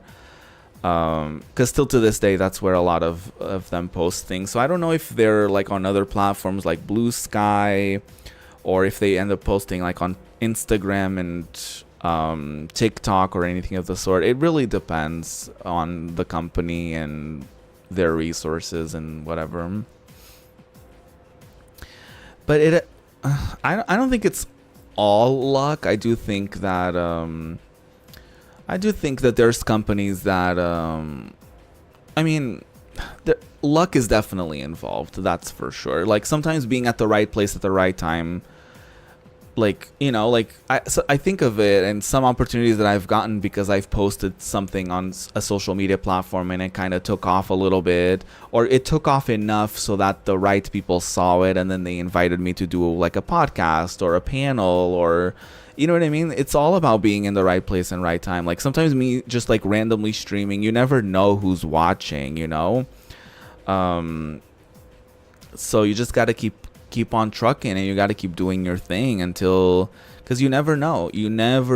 Like sometimes you're like, oh my god, my videos only get 10 views. Honestly, sometimes it's not about how many people see it, it's about who sees it. Because sometimes there's like that one person from like a particular studio who's like, this person is really cool and I want to give them an opportunity. And sometimes you just need like one person to give you a cool opportunity, and then they just sort of snowball. So it really depends on a lot of different circumstances, I guess. The battle has already concluded. Strange. These results contradict pre-existing data. When fighting a group of 5 colorful opponents, there is another battle phase where we grow to gargantuan sizes, or perhaps we were supposed to pilot a giant robot. Okay, Power Rangers. I must review my data when I have the time. Looks as though you've defeated all of the shadows in this area. All we have to do now is open that treasure chest. Wonderful. Okay, I guess referencing Power Rangers. Love that. I loved the Power Rangers growing up. This is our reward for victory. May I see what you find? Sun Tarot, Book of Resh. It seems the Sun Major Arcana card can now appear during shuffle time. Sun, you will be able to fuse personas up to 5 levels above your current level until you leave Tartarus. That's juicy. By acquiring Book of Resh, the number of major Arcana cards attainable in a day increased by 1. Okay, cool. Thank you for sharing your experience. I wanted to be a creator too. I hate my job and I want to escape this hell. Ooh. Well, I'm definitely I'm not super qualified. I mean, I've been doing it on YouTube for on and off for 10 years, and I've done it on until I got banned this past week. I had been doing it on Twitch since 2016, so like 8 years ish. So, I mean, I definitely know a thing or two about like being around for that long, because I feel like a lot of people come and go because of their experience and they can't handle the ups and downs, and there's just a multitude of reasons why people quit. But some people sometimes do really well for a minute, and then once their numbers start wavering, they quit because they can't handle that. And I feel like I've sort of been the opposite, where most of my experience has been like on the lower end of numbers, with like a few oddballs, like especially on YouTube. Like every once in a while I would have a video that would kind of get out of my usual number of views, and every once in a while that would happen. But and sometimes it happens on Twitch, sometimes you get a raid, and sometimes things happen. And there's a lot of ups and downs in the creator world. But I think one thing that I would say is, like, if you want to do it, just do it and have fun with it. I would say don't look for other people for advice when it comes to like how to grow your channel and how to do your thing, because it's ultimately a creative endeavor. And this is something that I'm trying to apply to myself as well.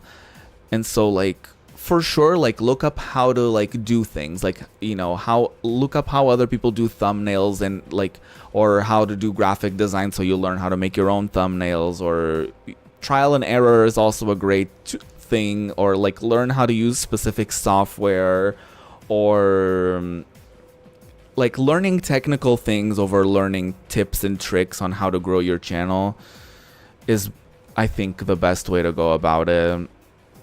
And also, don't spend money that you don't have. Like, if you want to start streaming, for example, like, do it with whatever you have. If you have like a PS4, for example, stream from there. If you have like a computer that can run a couple games, or if you have like a capture card, or just like, honestly, use whatever you have and then build from there. Because it's not worth like spending all your money to buy all this equipment and all this shit. And just follow your gut, follow your heart, and do whatever you want to do. I've been doing it. I've been doing full-time hours, not full-time pay when it comes to content creation since 2020, because I quit my job at the time because of the pandemic, because I didn't like the lack of safety and a lot of bullshit surrounding that. So, and it's been sort of weird trying to get back into like having a regular job. And and navigating that, and yeah, and also me wanting to give this a proper try. I still live with my parents, so I have the privilege of trying to follow my dreams and all that stuff.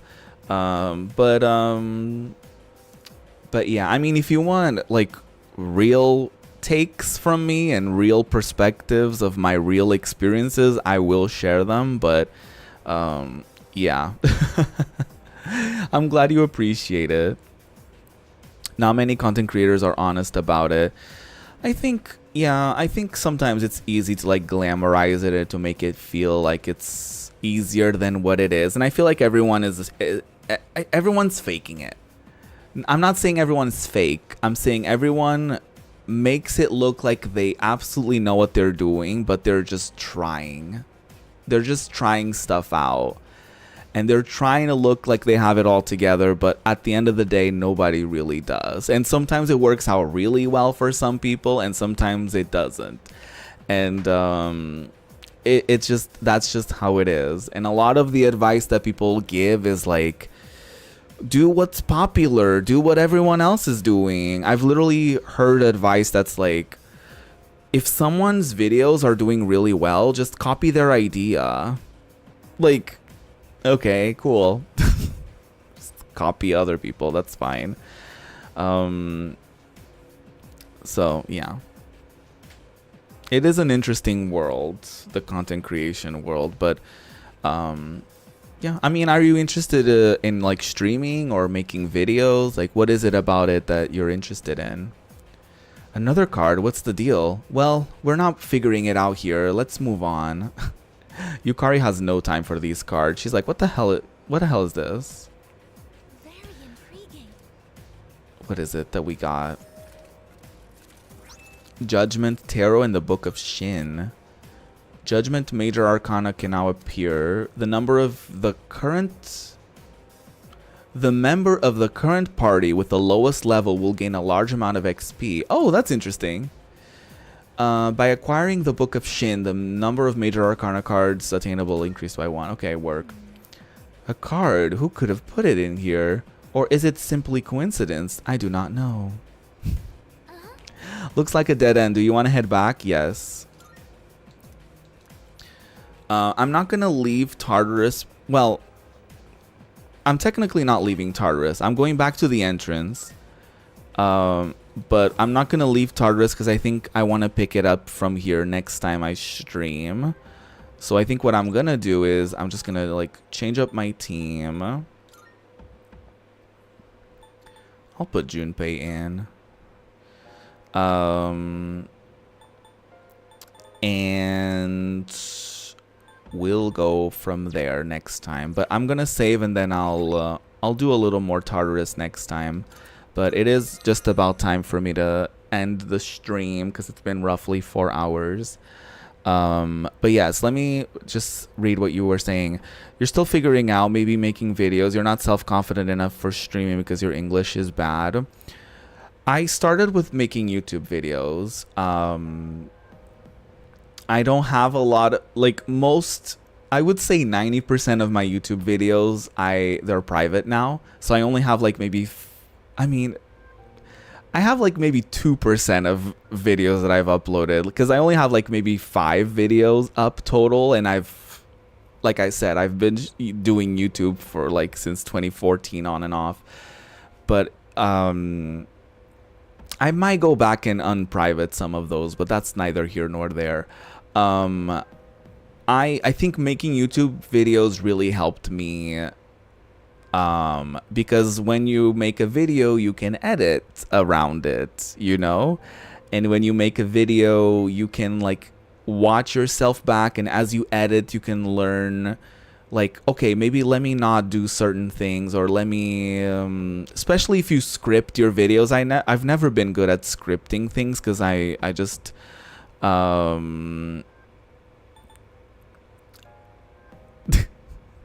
interesting. Someone looked up someone is using Google Translate to try to insult me. That's cute.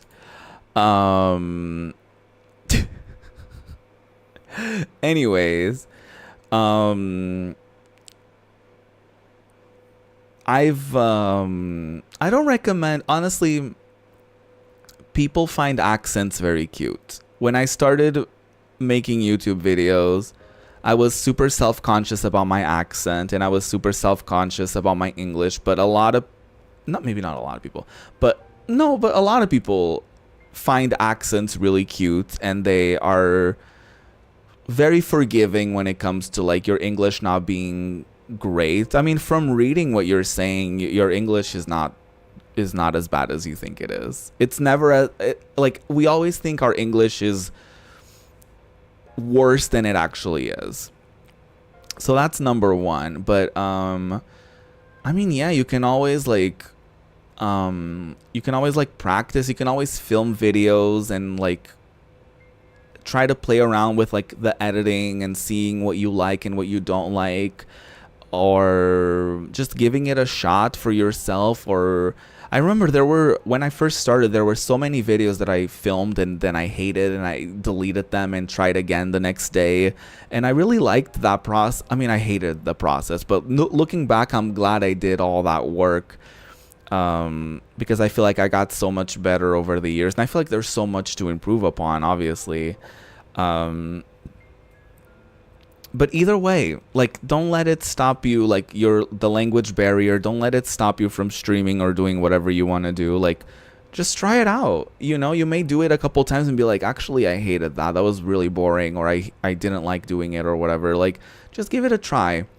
And even like a stream, even though it happens live, you can always private the stream after it's done, and you can always download the footage and edit it and make a video out of it. Like, it doesn't have to be like perfect. It doesn't have to be all that. So yeah, like, if you want to give it a try, give it a try. Like, there's nothing wrong with that. Like, treat it as a fun hobby. Because I think you said like you hated your job. Don't look at it as like, I'm gonna do it and this is gonna get me out of my job. Look at it as like something fun for you to do on your free time. Like, okay, during my free time, I'm really excited to do this thing.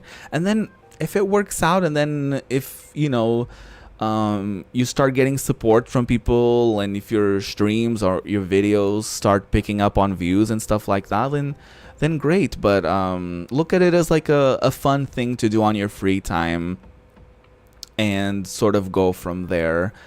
And then if you do it for a while and you develop like a real love for it and stuff like that, then go for it.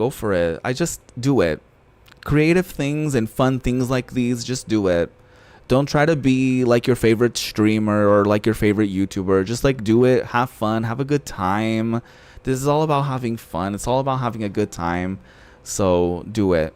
I definitely recommend doing it. Don't let the numbers and expectations and all of that stuff get in the way, because, you know, when you start streaming, you're like, or making a video or something, sometimes you're like, oh, I'll never be like a super popular creator. I'll never be that good. I don't have that kind of equipment.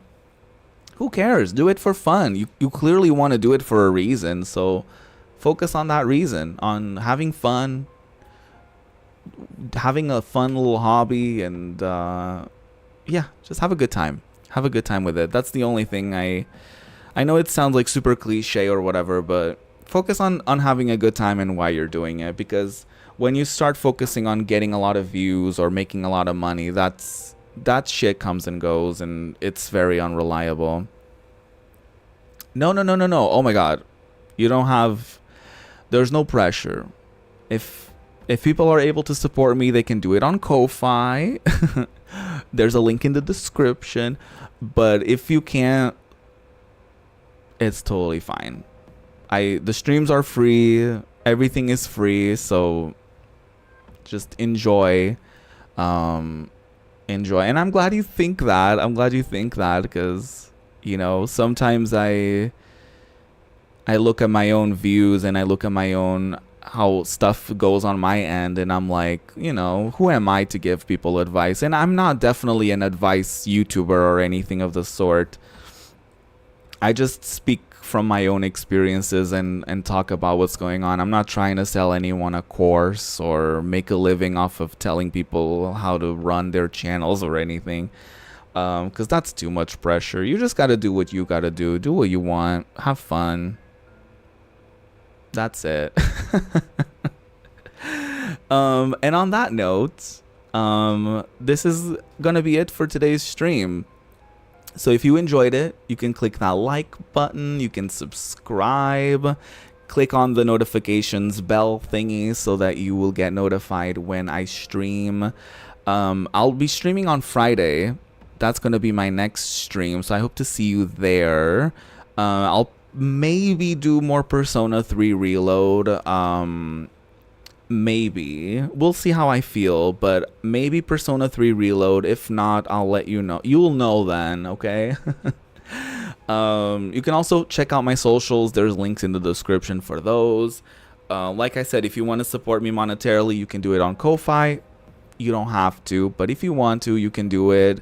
It's a pay what you want sort of format, so you can tip me like $1, or you can subscribe for $1 a month or more if you want. It doesn't really, I do what you want. I'm not here to tell you what to do with your money, but I appreciate you being here. And yeah, have a good one. See you on Friday. Bye Jam, bye Kroll, bye everybody. Thank you for being here. Bye bye.